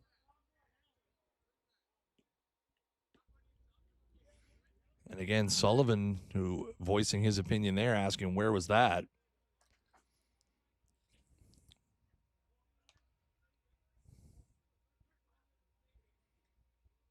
And that's inside, and Watkins will jump over that one. So now Sullivan seeming a bit rattled here. It's 3-1. Actually, I had to see, looks like maybe Isaac Edwards. I mean, White and Edwards are down there, but Edwards is on the pitching mound side. And that is a hard hit ball, but that's going to be foul. And they're going to call catcher's interference. Watkins going to be awarded first base. And you don't see that every day, I think Chris. they're going to come out and ask for what happened there, but you could definitely hear there was 2 ticks, one and then he hit the ball. So, and I think we're going to get a time called here. And again, absolutely no hesitation and no objection from the catcher Nick Hoyt. Again, catcher's interference. So obviously Watkins on the swing there, catching a piece of the catcher. And again, they have been pounding Watkins inside. So obviously Hoyt got a little too up, maybe trying to steal those extra couple inches at the bottom of the zone where Sullivan had missed that one earlier in the bat. Yeah, no, absolutely. So again, you have to call you have to call it what it is. It's a mistake. That's a mistake from your catcher. as he got him in the glove, it looks like. But, I mean, those sort of things happen. But, yes, it is Isaac Edwards warming up and not the import Miles White. And Edwards now getting warmed up here in a hurry. And Jake Cook's going to step in here with 1 out and 2 on here.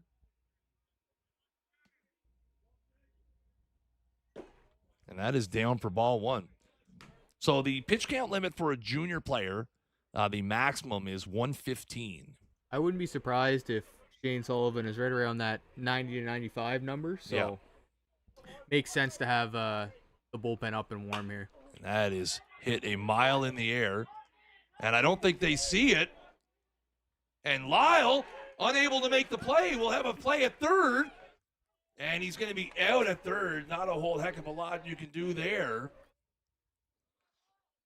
So I guess a 7-5 putout. You don't see one of those every day. So again, I believe we'll see what they scored downstairs. I believe that's going to be E7.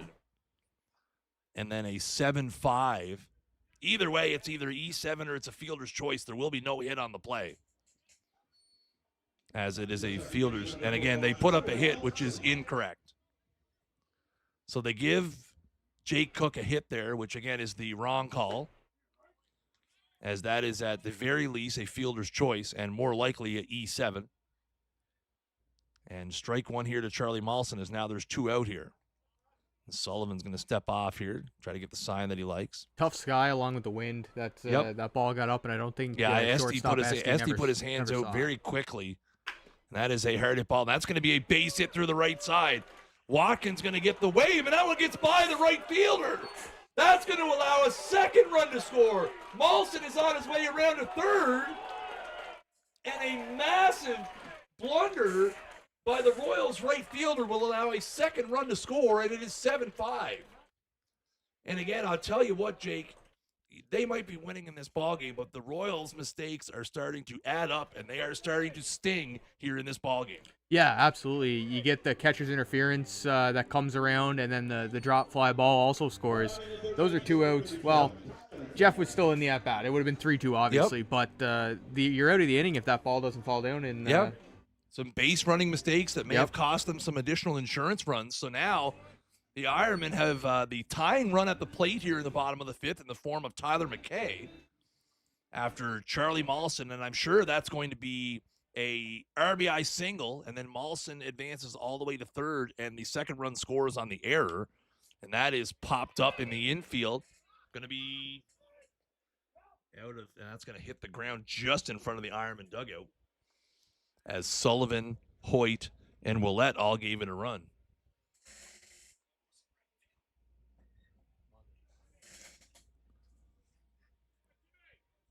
Jack Ryan. So Munn in right field. Again, probably trying to come up with a throw to home to try to nail Watkins. Overran the baseball, which allowed the second run to come all the way around to score.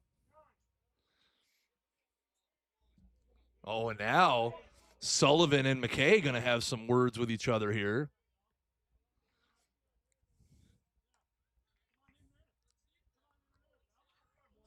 Oh, and here we go. So again, Tyler McKay, I won't repeat some of the words being used, but again, Sullivan,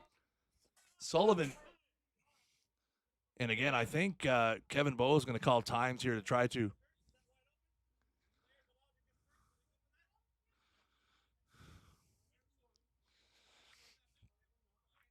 So again, some high temperaments here.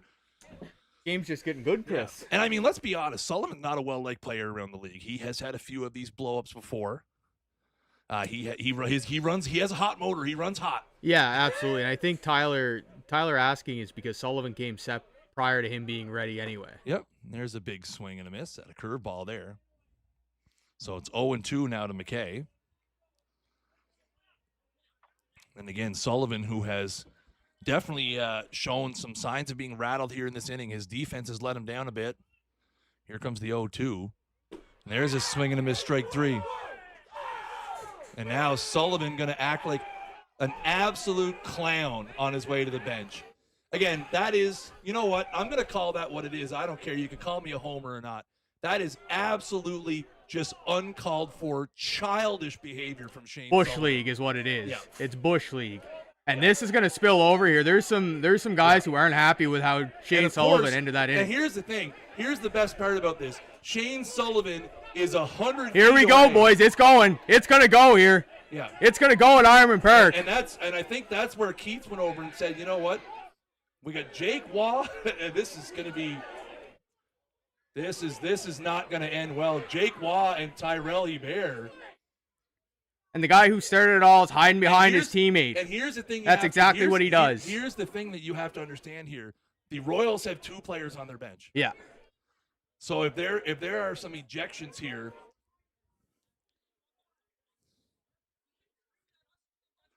and again, if you are, so here's the situation. If the Royals have more than 2 players ejected here, this ball game's over. Yep, ball game's. So we're gonna have some time trying to sort this out here.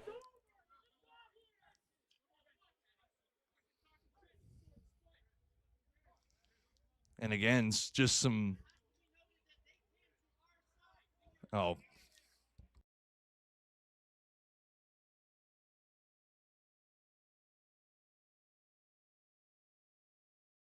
And again, tempers have.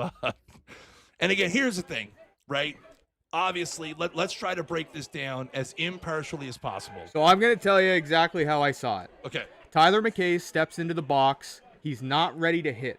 It's on the onus. He has his hand up. Yep. He's trying to get ready to hit. Absolutely. Shane Sullivan, who's been working quickly He's been all working night. quick all night. Absolutely. Tyler asks for time. Sullivan swears at him and tells him to get in the box. Yep.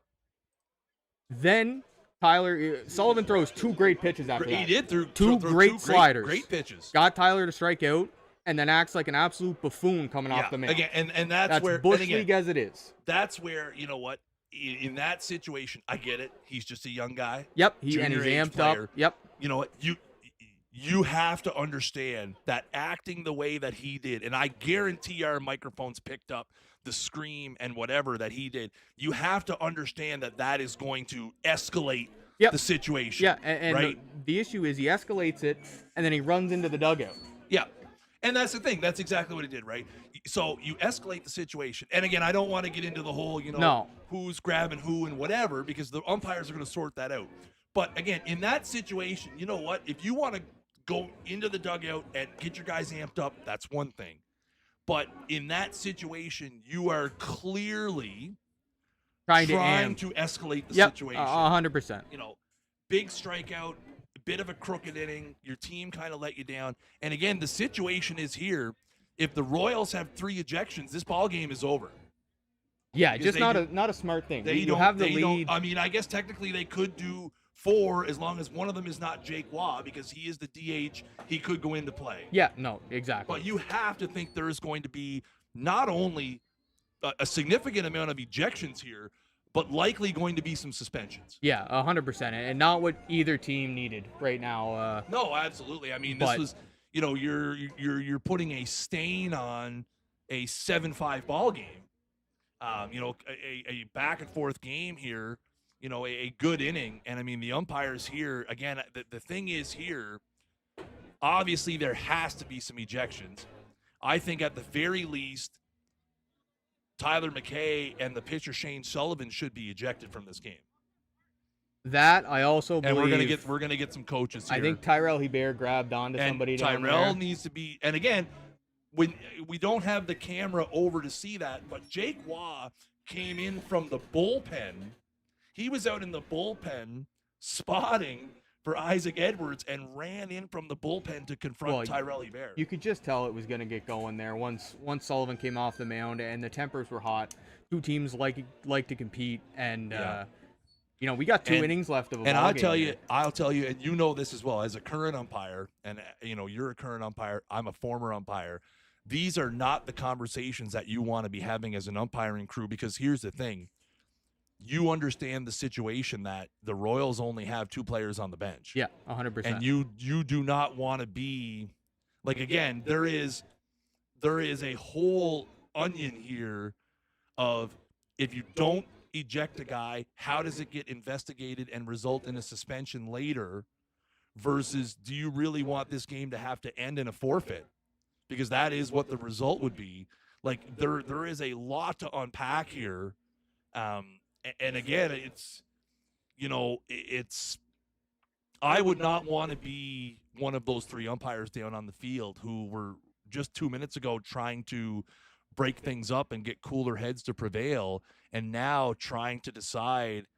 And I could tell you just by the way that Kevin Bowes is the one driving the conversation, I have a feeling that the ejections here are going to be limited.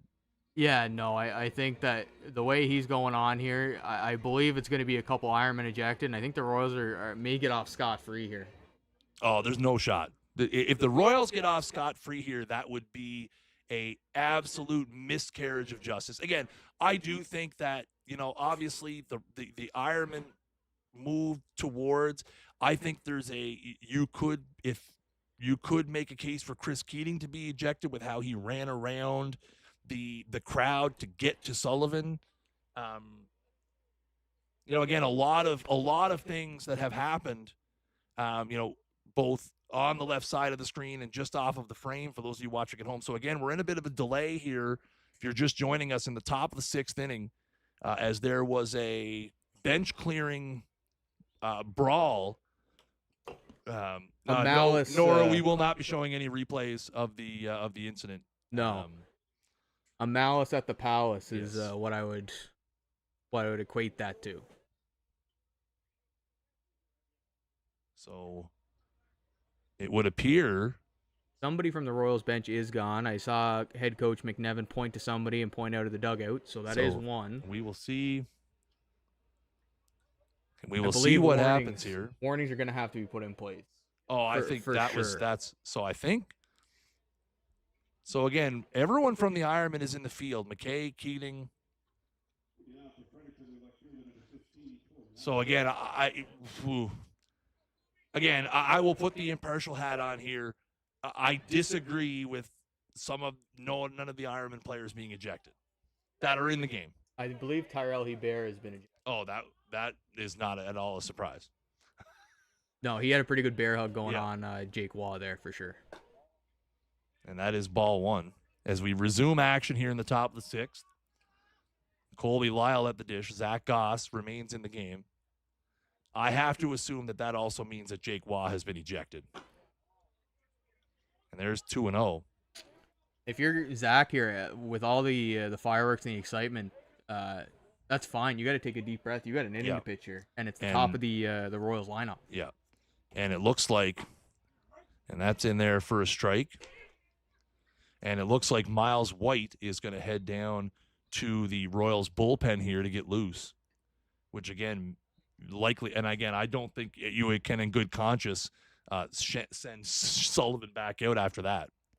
So here comes the 2-1, and that is fouled off at the plate. Be 2-2. So yeah, I don't think you can in good conscience. And again, Sullivan is actually going out to spot for the guys warming up in the bullpen. And yes, Jake Waugh has been ejected from the baseball game as he has his water and his gear and is now out sitting. So we know of 2 ejections from the ball game. Tyrell Hebert for the Ironmen and Jake Waugh for the Royals have been ejected. And I would most guarantee that they will be facing supplementary discipline from the New Brunswick Senior Baseball League for their part in the altercation after the 5th inning. And there's a hard grounder to second. Maulson up with it, and he will make a nice play for out number 1. So now we got to get back into a ball game here. Again, 7 runs total scored in the 5th inning as the Royals scored 5. The Ironmen answered with a couple before all of that went down. Yeah, we still got a ball game to play here, That's Chris. right. Like you said, Goss, nice to get the first one here, and hoping that quick inning, get the hitters back out there and put some more runs up on the board. You have the top of the Ironman order lurking again. So again, a 0 would be more than ideal here for Goss. And that is a pop fly foul. And listen, Dig, as someone who is no stranger to an on-field altercation, I mean, the thing is, when those situations happen, things go from 0 to 100 miles an hour very, very quickly. Yeah, and it's just kind of one, there's a bunch of competitors on the field. Yep. That's the other thing, and you know, a lot of testosterone on the field as well. And we got some big boys playing baseball, and they want to win, and you want to protect your teammates, support your teammates, and you know, just I think that Shane Sullivan coming off the mound just kind of threw gas on the fire and kind of sparked up there for a little bit. Yeah, I mean, and again, the thing is, you know what? Honestly, like I said, in that situation, you know, there was already a bit of a spark and some fuel there, and boy, oh boy, did Shane Sullivan ever light the match. Yeah. And there is again, just sticking the bat down. And a nice piece of hitting there from Craig Oliver as he'll dump that 0-2 into center field. And we're going to have one on with one out here in the top of the sixth. As again, the top of the order for the Royals continues to beat around Ironman pitching.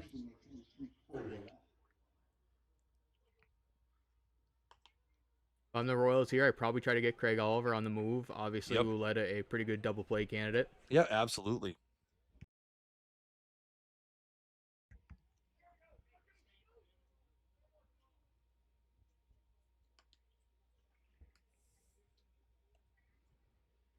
And there's a base hit into left field. So again, another nice piece of hitting from the Royals. I'll tell you what, you got to give the Royals credit. You know, we talked about it earlier. I mean, they came into tonight hitting 242, and man, oh man, they have had good approaches at the plate, just sticking out the bat, putting the ball in play. That is their 12th hit. 12th hit of the game. Yeah, not trying to do too much. Like you said, giving what the pitcher taking what the pitcher gives you. There you go. That's the right way to say that. Yep, absolutely.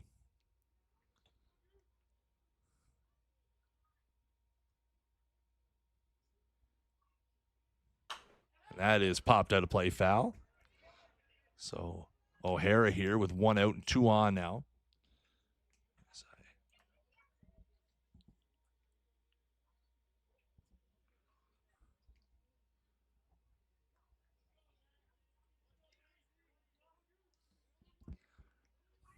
0-1 here to O'Hara. Long look back from Goss at Oliver. And that is fouled back for strike two. So again, 7-5 ball game here. Ironmen still have 6 outs to play with if you can somehow get out of this. It has been, to say the least, a wild night here at Ironman Field. With a benches clearing brawl to end the 5th inning. Miles White continues to warm up down in the bullpen for the Royals, likely meaning, and again, with Sullivan down there spotting him, likely marks the end of his night. Also, probably close to that 115 pitch count for the junior. And that's a ball down. Group. Yep, that's right. Yep. And again, you would be potentially reigniting the fire by sending him back out there. That would just be a crazy decision. Yeah. On Mark McNevin. Yeah. I think again, you know, Mark McNevin's been around the game for quite a while. He's got a pretty cool head. Again, you got to understand, you cannot send your kid back out there in that situation. You got to hope that the bullpen will be able to do the job and shut the door here. And that is high for a ball. So O'Hara here has worked the count now to a 2-2. Oliver doing a good job too, pulling some of the focus from Zach at second base. Really jumping around out there.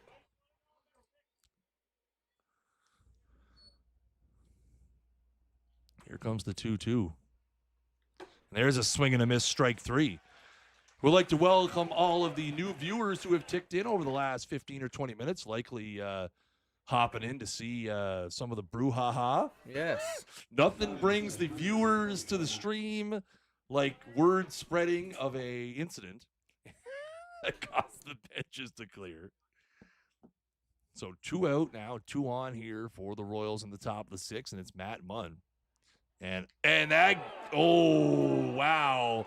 I think J.P. Richard missed that call. Again, that's a long way for us to see, but boys, oh boys, it looked like Craig Oliver was out at second base. And I think that's the conversation he's having with Charlie Mawson right now, is he was DOA at second. A bang play there. Yeah. Really good for Keats to sneak in behind Craig there, and a good turn by Zach. Yeah, absolutely.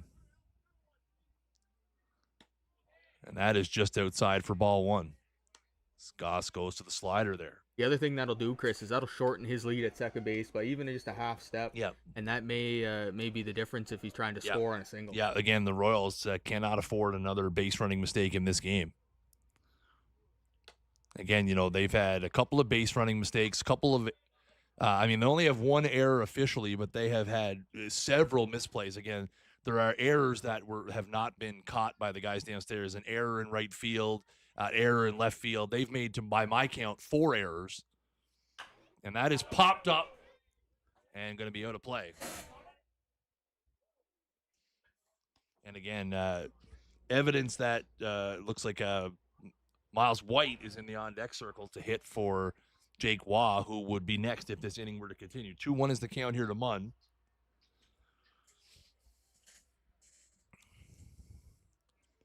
So 2 balls, 1 strike here.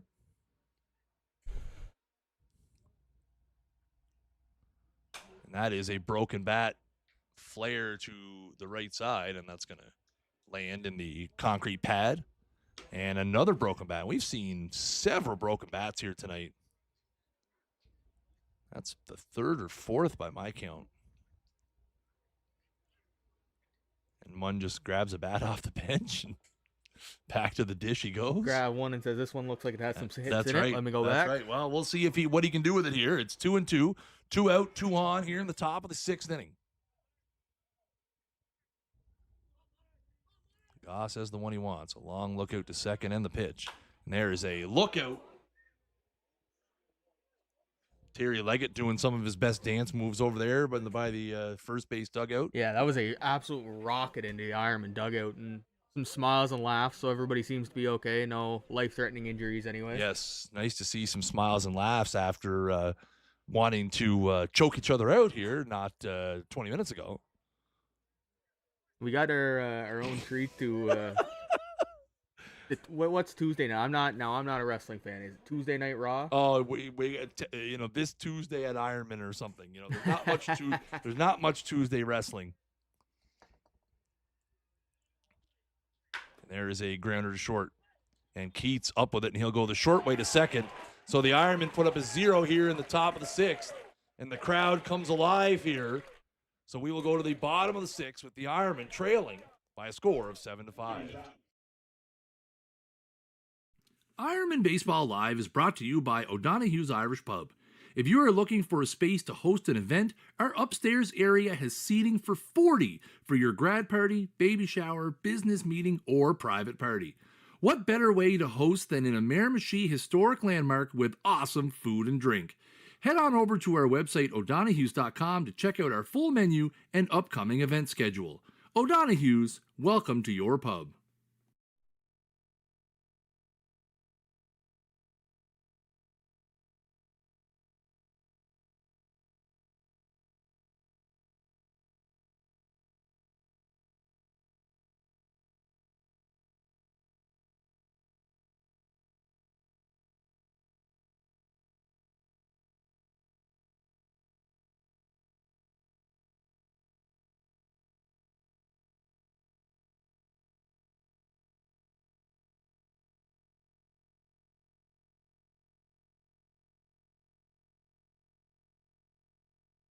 So we go to the bottom of the 6th inning here, and that's going to do it, as expected, for Shane Sullivan, as Miles White, their import, is going to come into the game here. Relatively new in town. He has made a few appearances for them so far. Has thrown 10 innings. Has a 1-2 record with a 10.50 ERA. And is going to be asked to record the last 6 outs of this one. And again, Jake and I watching him warm up down in the bullpen. Definitely has some velocity. Yeah, he can definitely bring it. I think if we look into his stats, Chris, it's more of a strike throwing issue than it is a velocity issue with Miles. Yeah, we're gonna get again. We have a limited amount of stats here in the program, so we're gonna go a little bit more deeper into it here. So across his 10 innings, 16 free passes to go along with 12 Ks. Yeah. So again, obviously the problem for White is finding the strike zone. And I tell you what, that is a bad combination with the Fredericton Royals. with the Ironman, sorry. Because the Ironman, not afraid To take a walk. to take a walk. We have discussed that at length.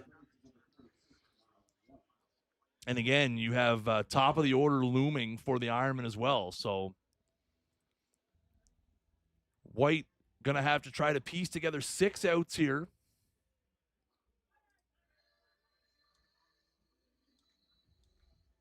And Interlantang's going to lead it off. And again, the Ironman, 87 walks on the season.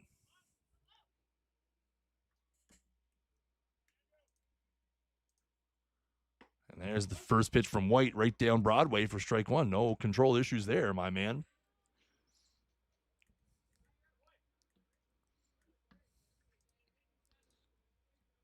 Yeah, I mean, you look at the Ironman as a team, 415 on base percentage this year.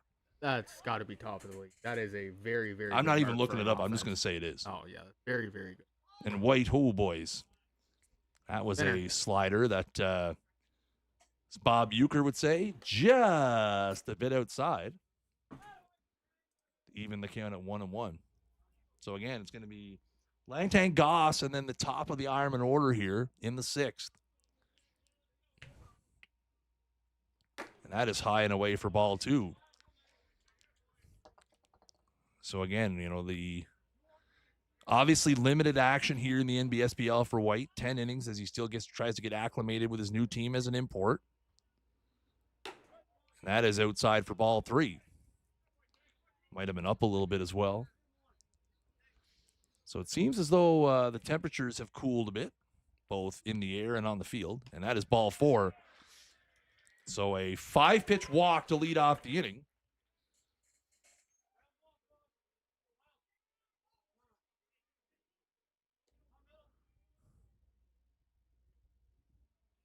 And again, catcher Nick Hoyt.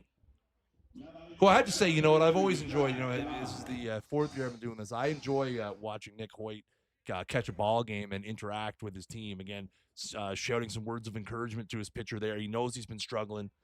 Just saying, listen, get a ground ball here. Something on the ground.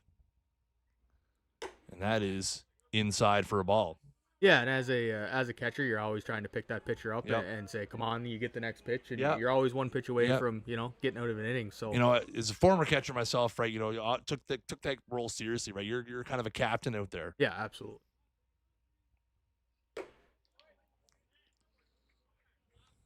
Goose not looking to hit a single with that swing. Yeah. No, he was not. Goss was looking to tie the game with that one as he swung through it. Again, Goss, no stranger to the, as we like to call it in the streets, daddy hacks. Yes. The 1-1 here, massive jump from Lantang, and he is out, and Langtang arguing with the call there. And I'll tell you what, that is a great throw from Hoyt as Lantang had a great jump and an unfortunate caught stealing there for the Ironman. The count is 2-1 here now to Goss, and now the Ironmen have 1 out. And there's a bunt. Going to make White field it here, and he's up, but he throws it over, and safe is the call. So that'll be an infield single for Goss. A bang-bang play over at first. Again, Goss trying to see if, trying to test Miles White a little bit with a little bit of a drag bunt. So now the Ironmen once again have the tying run at the plate and turn it back over to the top of the order here for Mike McKay. Again, Gosh just does that so well. Pulls that ball with him and has such good foot speed. And I'll tell you what, we talk so often about how tough the top of the Ironman order is. Top 3 guys haven't scored a run tonight. Yeah, you need to get the top going right here Yep. late in this game. This is where you win it right here. McKay with that encroaching on the plate for the first pitch. And a curveball in there for strike 1, and now he will take his usual position. Again, McKay showing no fear. I'll tell you what, I've been impressed so far by the liveliness of White's pitches. And that is a curveball down and away. A good 1-0 pitch there. You can definitely spin it, and you know the fastball has some dip to it as well. Again, it's got to be hard to adjust. You know, you come to New Brunswick, he's a mid-season pickup. Mm-hmm. You're trying to impress, maybe pushing a little, you know. And that is a foul ball back. Look out. And again, you know, he arrived on a Wednesday or a Thursday, I believe. Very highly touted. You know, the Royals social media team saying, "Hey, we got this guy. He throws hard. He's a big dude. He's going to be pitching Friday night at Ironmen." Yep. And then he, you know, goes out and has a not great outing. Again, jet lag. I believe he was overseas at the time. And that's going to hit McKay in the back. And McKay just no reaction, I guess. Picks up the ball for Hoyt.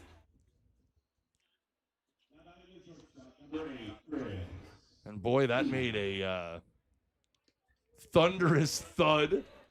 I'm gonna venture to say that's gonna leave a bruise. Oh yeah, there's no question about that one. That one caught him flush. We talked about the one that kind of deflected off the helmet of Munn earlier. That one was square in the back. What a situation here. Mike McKay over at first now as the tying run. Chris Keating, the go-ahead run here in the bottom of the 6th. And that's high for a ball.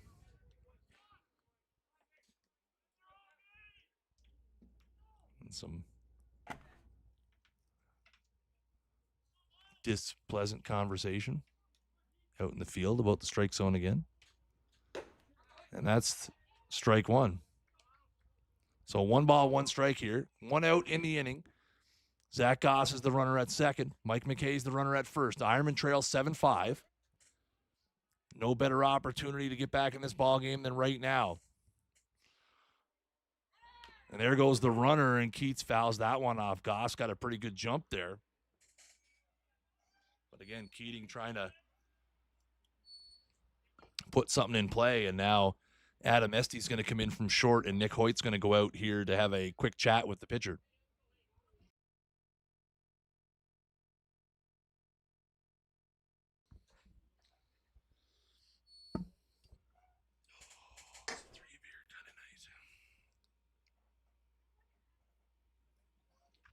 I'm not sure if they're discussing maybe sign patterns, or maybe if they think if Estey might have picked up on what Zach Goss was picking up on in terms of trying to keep him at second. Again, the more concerning runner here would be McKay, who represents a tying run.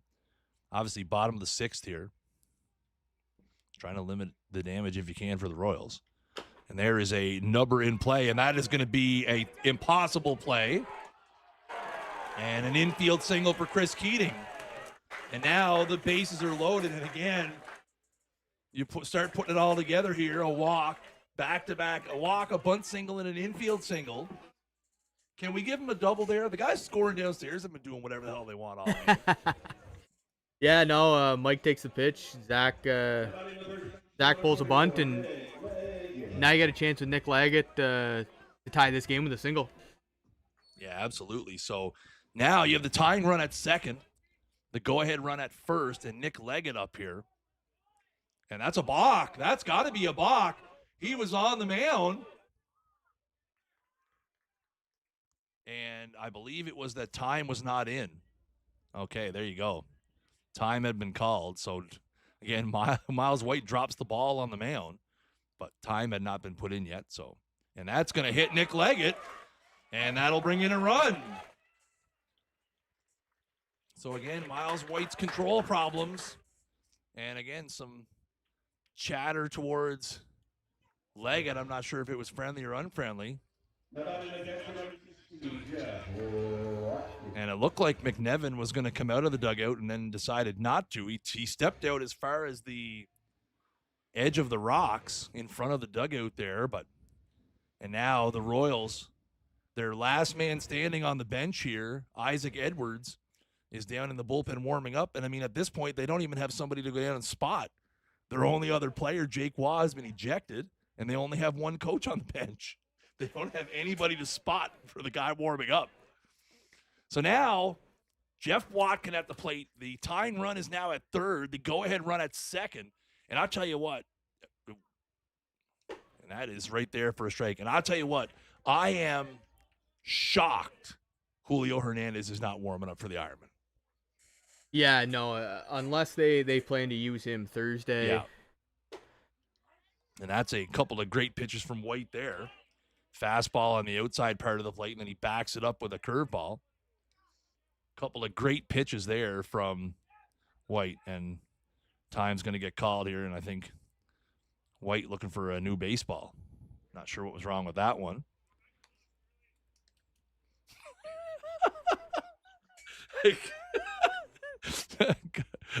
Comment from Nick down there at first to throw the ball back in the box. So 0-2 here is the count to Watkins. And there's a swing and a miss, strike 3. What a huge strikeout that is from Miles White. And a great sequence of pitches there as he goes fastball away, curveball inside, and then curveball outside. A big league pitch sequence from Miles White there for out number 2. When he's able to locate the fastball, it is quite a. He's got good stuff. Yeah, it's quite an impressive package that he has to choose from, but this seems now to be the Jake command. Cook will bat here with 2 outs. And that is on the inside part of the plate for a strike. Bases remain loaded here for the Ironmen. They have scored 1 in the inning. The Royals still trail 7-6.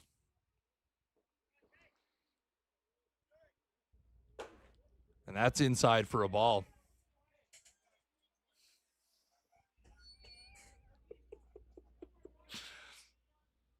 One ball, 1 strike here to Cook. Jake been a very clutch hitter all year here. Hopefully, he can shoot one. Again, lots of speed on the base pass, so you can take a lead here with a single. Yep, absolutely. And that is outside for ball 2. Possibly a little high as well. So again, Cook in a hitter's count here, 2-1. Choking up on the bat here again, just looking to drive something into the outfield here to try to give the Ironmen the lead. Again, some fast base runners at third and second. And that is called strike 2, and Cook didn't like that one. And that was a generous and favorable call for the Royals. And now it's 2-2. Now you got to dig in, Cookie. You got to have a good at bat here. Mm-hmm. Bat on ball is the goal now.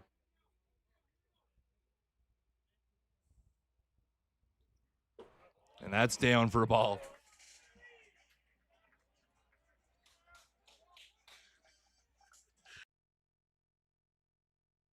So now we're in full count, 2 out here. So the runners are going to get a little bit of a head start.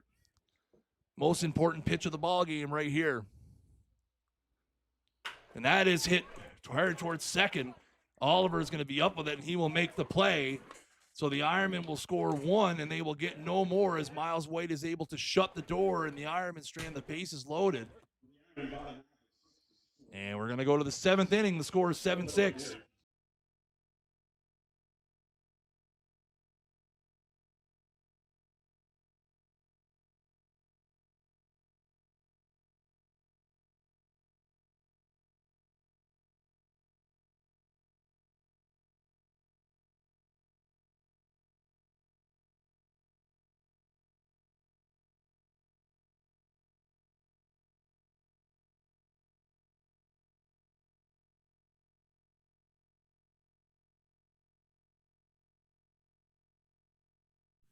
Ironman Baseball Live is brought to you by O'Donoghue's Irish Pub.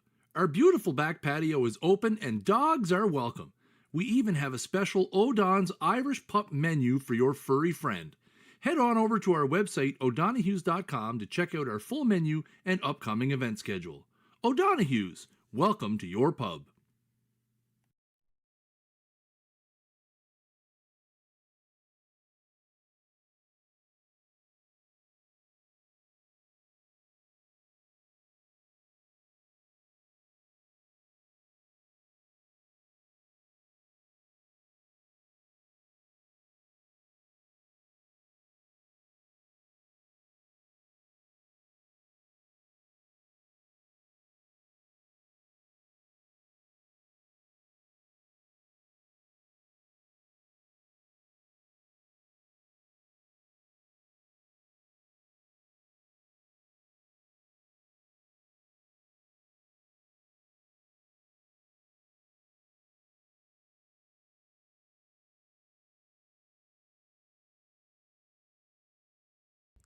So here we go. Miles White is going to get his first at bat of the game here to lead off the 7th inning. Royals leading 7-6.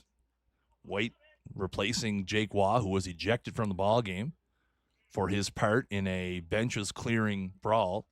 Again, I suspect that Waugh will face supplementary discipline after coming in from the bullpen to confront Tyrell Hebert physically. And that is strike 2. Again, Hebert also ejected from the game. The only 2 ejections, which I have to say is pretty generous from the umpires. There's a swing and a miss, strike 3. So White will get the rest of the inning to focus on the job he needs to do in the bottom of the 7th, which will be retiring the final 3 outs of the game, and the Royals get out of here with a win. And boys, oh boys, you bet we won't be turning the cameras off during the post-game handshake. No, not at all. Again, we suspect that, this stream likely will become evidence from the league. Not my first rodeo with the stream being evidence from the league, just so we're clear. Yeah. Unless we won't go down that road. 1 out here. Here's Jack Ryan. That's strike 1. So again, Goss has come in here. Again, he came in relief of Garrick Hale in the top of the 5th, an inning where the Royals scored 5 runs. Goss had a clean 6th inning, looking to have a clean 7th here, keep his team in it. And that is down for a ball. Again, a little bit of conversation between Kevin Bowes and Jason Dunnett over that strike 2 call to Jay Cook in the last inning. Pitch that appeared to be outside. And that is hit into center field, a long run for McKay, and he will make the play. So the first 2 outs of the inning retired here. Really good crowd here at Ironmen tonight, lively. Again, fist fights on the field will typically, get people invested, right? Oh, absolutely. The adrenaline gets pumping for everybody at the park when stuff like that goes on. But one goal here for Zach, finish the inning right here and let the Ironman lineup try to tie this game. Yep. And that's a curveball on the outside part of the plate for a strike. And again, you do not want to turn this lineup back over if you're the Ironman. You do not want to see the Royals 1, 2, 3 hitters again. Their top of their order has been vicious tonight. And that's down for a ball. Looking ahead to the bottom of the 7th for the Ironman, it would be Malson, Tyler McKay, and Andrew Langtang would be the scheduled hitters.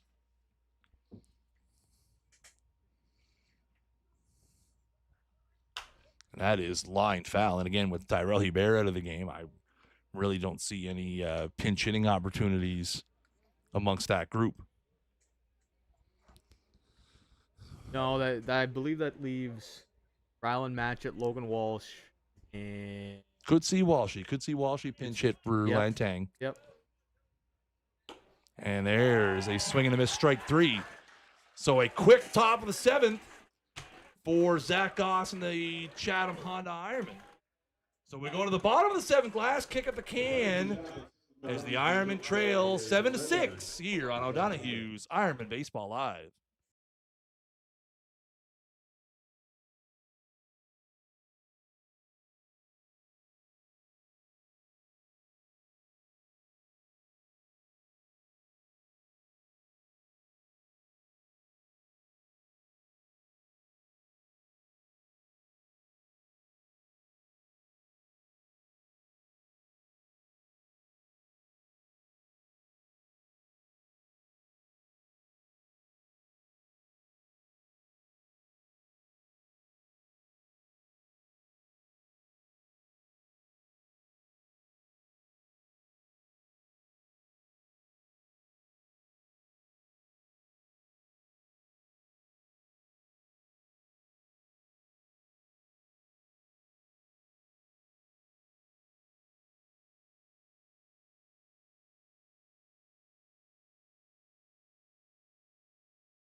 Umpires for tonight's game.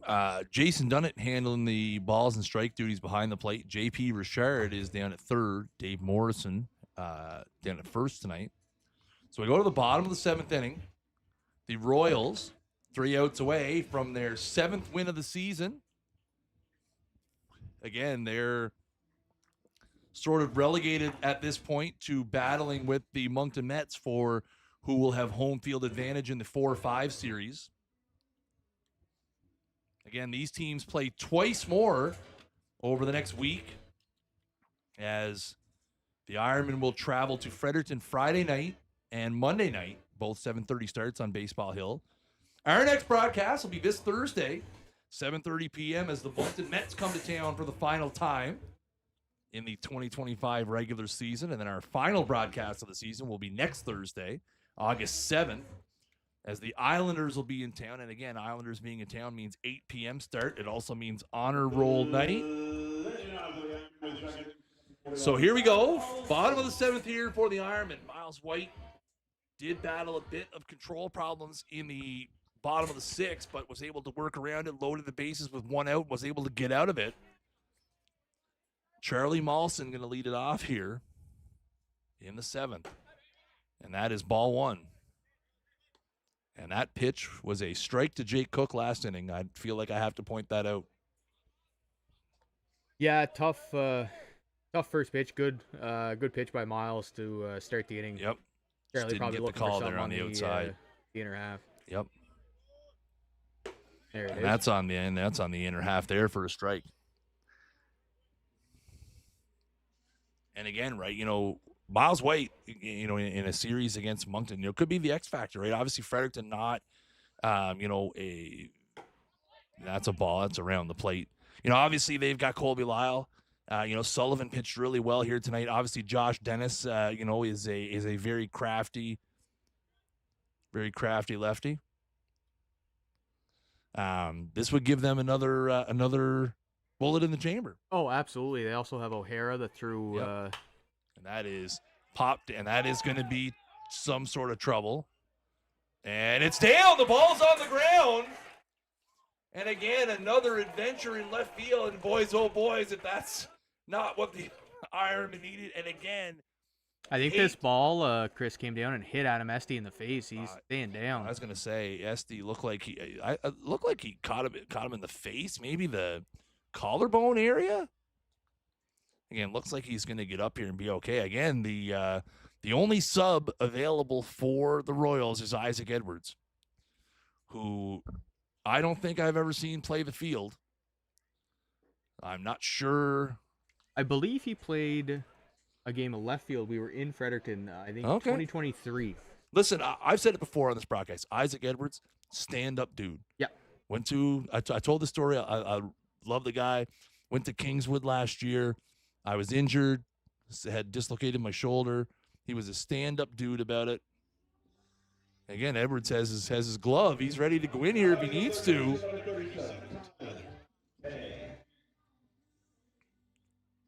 Looking like he's going to come out, and he looks ready. He wants in this game. He's just letting the boys know in the field. He fires the glove back in the dugout.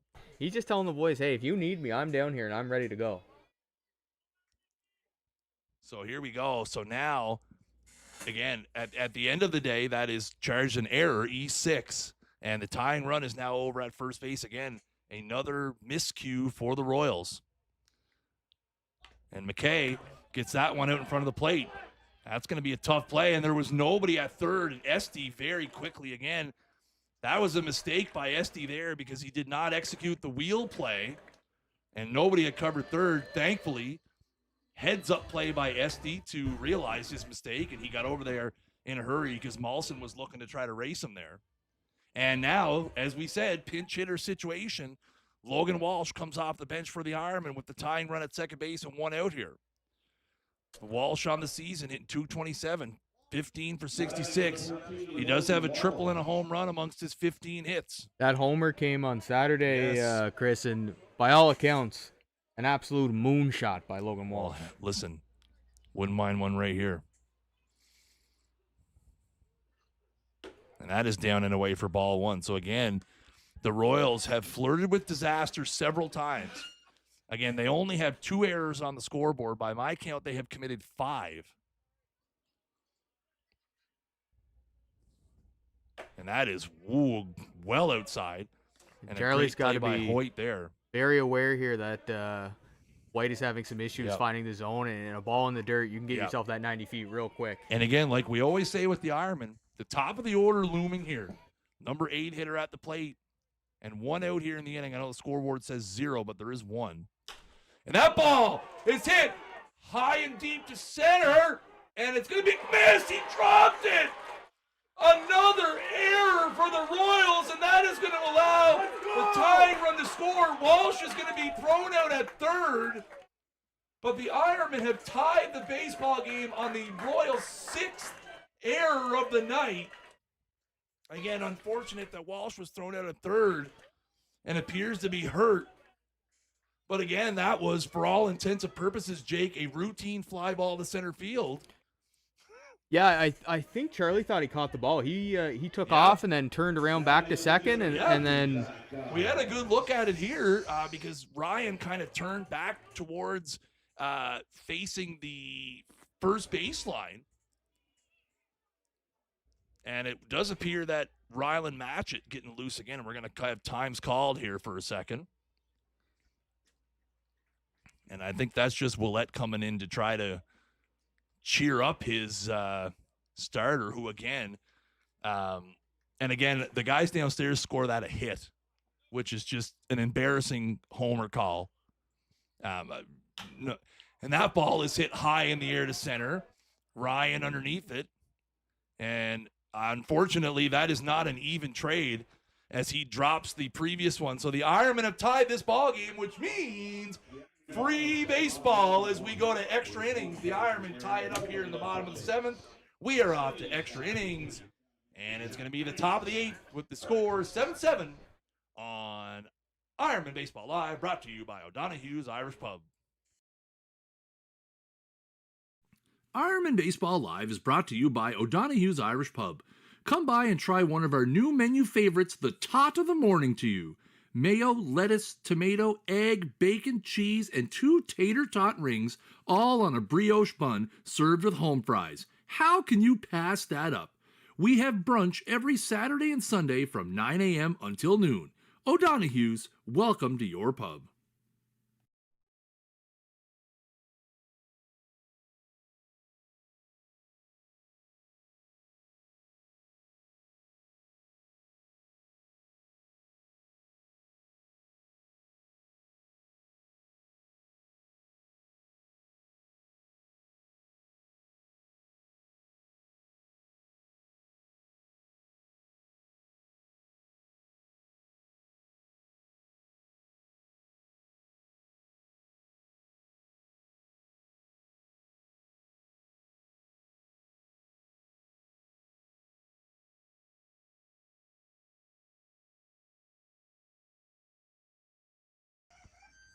So we go to extra innings here.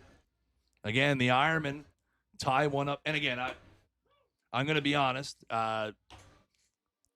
was scored a double in maybe one of the most egregious homer scores of all time.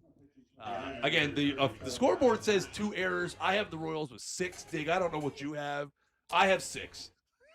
You know what? I think somewhere between 2 and 6 is probably fair. There's been a couple of miscues for sure. Yes, sir. But A couple of mental ones that don't show up on the score sheet. If you're Logan Walsh, you're happy it's a double. So Rylan Matchett is now in here in relief, 15 1/3 innings on the season. He's 0-1 with a 4.11 ERA and is going to be asked to get through the top of the Royals order here. Here's Adam Esty, who took a pop fly off the face in the last inning, and that is up. And we're going to have, it's Jeff and Tyler. And Jeff makes the play. They don't talk to each other, but it's caught for out number 1. And again, tough sky up there. Just a couple catchers, telepathic in between. They got it. You got to feel bad for Esty. He takes that fly ball to the face, gets dinged with an error. Which, again, you could probably make the case was the most hit error in the ball game. Yeah, that one tough sky, black right above the lights here in Chatham. Yes. As soon as the ball gets up over them, it disappears. And here's Colby Lyle.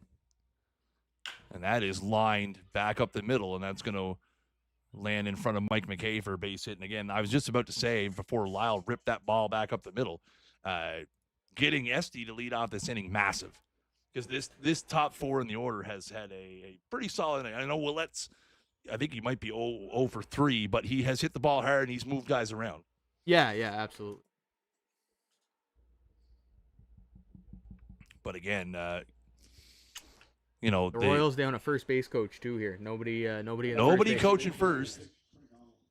Again, just a skeleton crew left over there. Isaac Edwards was down warming up earlier. They had no spotter. He wanted to get in the ball game after Esty took that ball in the face, but no dice.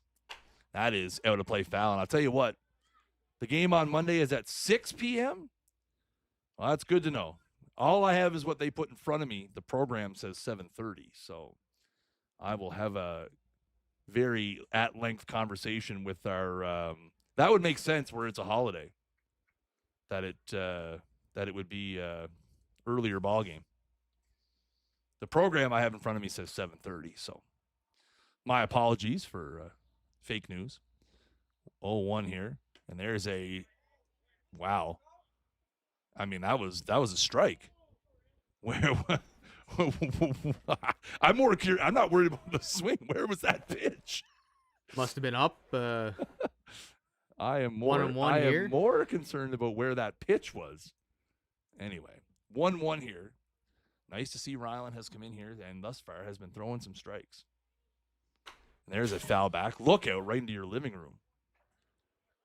And yes, I do see on the league website, it does say 6 o'clock. So that Monday game on Baseball Hill between the Ironmen and the Royals, 6 p.m. Again, to the person who printed my program, if you're listening, shame on you.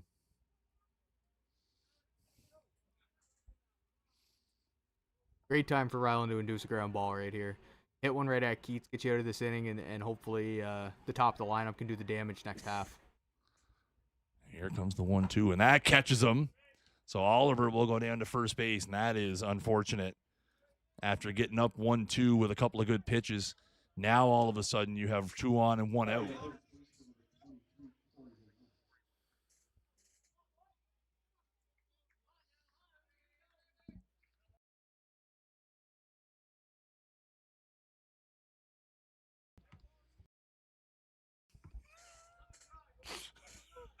So tie ball game here in the top of the 8th. We'll let up.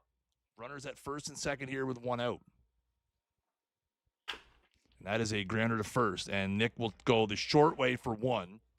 Again, doing everything you can. Obviously, that allows the runners to move up to second and third.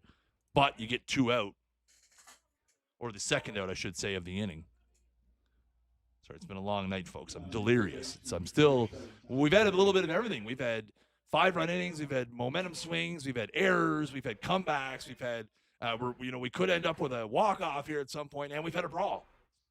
We've got it all here tonight. Apparently not the only baseball. brawl on the river tonight, per sources. And that is on the outside part for strike 1. Again, information coming in fast and furious. The temperatures riding high on the river here tonight. It's both been in an the exciting air night. and on the ball diamonds. Yeah, no, exactly. Here comes the 0-1 for Matchett, and that is hit into right field. Goss, who is back out there now, will make the play.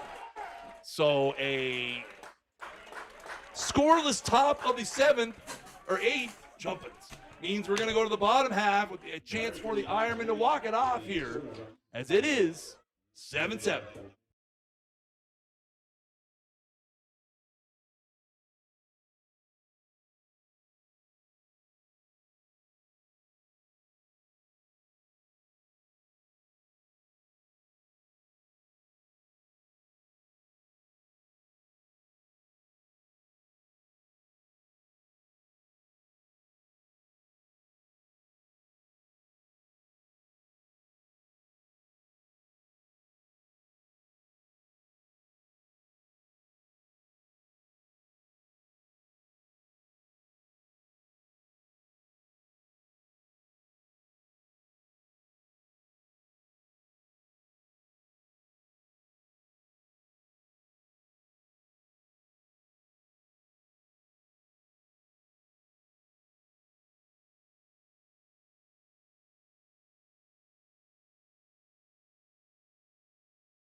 So here we go, folks. I'm not even going to try to recap all of this, but we are in the bottom of the 8th inning of a tie ball game. The Royals are using their last eligible player by putting Isaac Edwards into the game to pitch. Edwards has a 6.30 ERA across 13 and a third innings. The Royals have 7 runs on 13 hits. Again, these 13 hits and 2 errors. They scored 1 in the first, 1 in the third, 5 in the 5th, and have scored none since. None in the 6th, none in the 7th, none in the 8th. The Ironmen scored 2 in the bottom of the 2nd, 1 in the 3rd, 2 in the 5th, 1 in the 6th, and 1 in the 7th. They have taken advantage of some sloppy defense from the Royals. And now Isaac Edwards will have to take on the top of the Chatham Miramichi-Han Ironman lineup with the game hanging in the balance. Boys, oh boys. Again, another night here at the ball field, Jake, where we sell you the whole seat, but man, oh man, you only need the edge. Here you do another great game here at Ironman Park, Chris. I think every time we stream, we come into a really good baseball game. And there's a good pitch from Edwards there for strike 1. So again, Edwards has thrown 13 and a third innings, has allowed 23 hits in those 13 and a third innings and 7 walks. So a lot of base runners. And that is a bounder back up the middle. This is going to be a tough play for Oliver, and he's going to make it look routine almost. So that is the first out of the bottom of the 8th. And that'll bring up Chris Keating. Keating reached his last time up on an infield single. Infield single? Infield single. Yes. Yes. Yes. Number to first. Yeah. After Goss reached. Or White didn't get over to cover the bag. Yes, Yeah. that's right. what it was. See, it feels like it was 3 hours ago. Literally was last inning, I think. This game has gone on. It's a marathon. Tell you what. Double off the Dairy Queen sign. Calling a shot, folks. That is a mile outside for ball 1. Again, the Ironmen trying to scramble and run here. Both teams with 7 runs. Both teams with 13 hits. The difference in the ball game, the Ironmen have committed no errors. The Royals officially have committed 2. Unofficially, a bit more. Again, there was an error in right field that wasn't counted. And again, here's the thing. Obviously, we would love nothing more than to watch Chris Keating hit a home run or hit a double. But putting him on base is just as bad. Yeah. Putting him on base via the free pass is basically a double. Yeah. With how he has been on the base pass this season. And that is lined into right center. That's going to get down. It's going to get by. It's going to go all the way to the wall. Keating is going to round second on his way to third. And that is going to be a triple for Chris Keating. He says, screw the record. I'm going for 3 because we got a ball game to win. And the minute that ball got by Matt Munn out there, you could see him turn on the afterburners. Yeah, he was going. That was a sinking liner. And again, all credit to Matt Munn there. Tried to make a heck of a play. But in that situation, you would almost want to, if you miss body that ball up. Yeah. Get something in front of it and hold him to the single, and it's a do-or-die play for Munn. But I will say, guys, the lighting on the stream doesn't do the lighting at the field the credit. It is definitely much brighter at the field than it is on the stream. So here's Nick, and that is through the whole ball game. The Ironmen overcome a 7-3 deficit. And they will win the ball game in extra innings by a score of 8-7 as Nick Leggett plays hero with a first pitch base hit through the left side. Again, the Ironmen, we said it earlier, right? After they gave up the 5, we knew they had lots of outs. 2 in the 5th, 1 in the 6th, 1 in the 7th to tie the game, and 1 in the 8th to win the game, Jake. This right here, this is first place team behavior as we keep an eye on the handshake line to see if there's any. And again, I don't think Sullivan is going to make an appearance for the handshake line here. Again, no, I think probably McNevin was waiting for him and gave him the chance. We're going to see Isaac Edwards and Miles White are going to make it out here. White looks like he might be hurt, actually. We don't need to dwell on Sullivan. This was a great Ironman win, and it's a gritty baseball win, and that's what they've been doing for over a month now, and that's why they're in first place. Yeah. They don't quit. They got behind in this game, and they said, you know what? We got lots of outs left, and they made it happen. And that is just the sign of a team who wants to go deep into the playoffs and a team who is ready to show the rest of the league that they're a true contender. And again, we've seen it time and time again. You know, obviously the Ironmen have got off to a slow start earlier in the season. They have hit the afterburners here in the month of July. And again, this team, Jake, they just continue to find ways to win, right? Yep. They grind and they battle and they don't give up. And you know what? This is one of those nights where, you know, you can say, listen, hey, you know, and again, it's funny because they gave an error on the Keating play. I'm going to be like, this is just, I can't with these scores anymore, folks. I can't. But, you know, this is just one of those things where, you know, the Ironmen, they just keep finding a way to win. They talk, Chris, about teams having the it factor, and right now the Ironmen have it.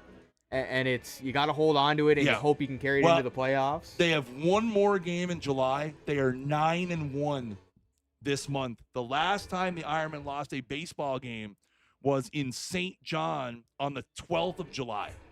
Yeah, that just goes to show that this team is on a heater and this team is legitimate. Yep. And I wouldn't be surprised if we're up here calling, you know, a playoff series in late September. We're getting into meaningful baseball here, buddy.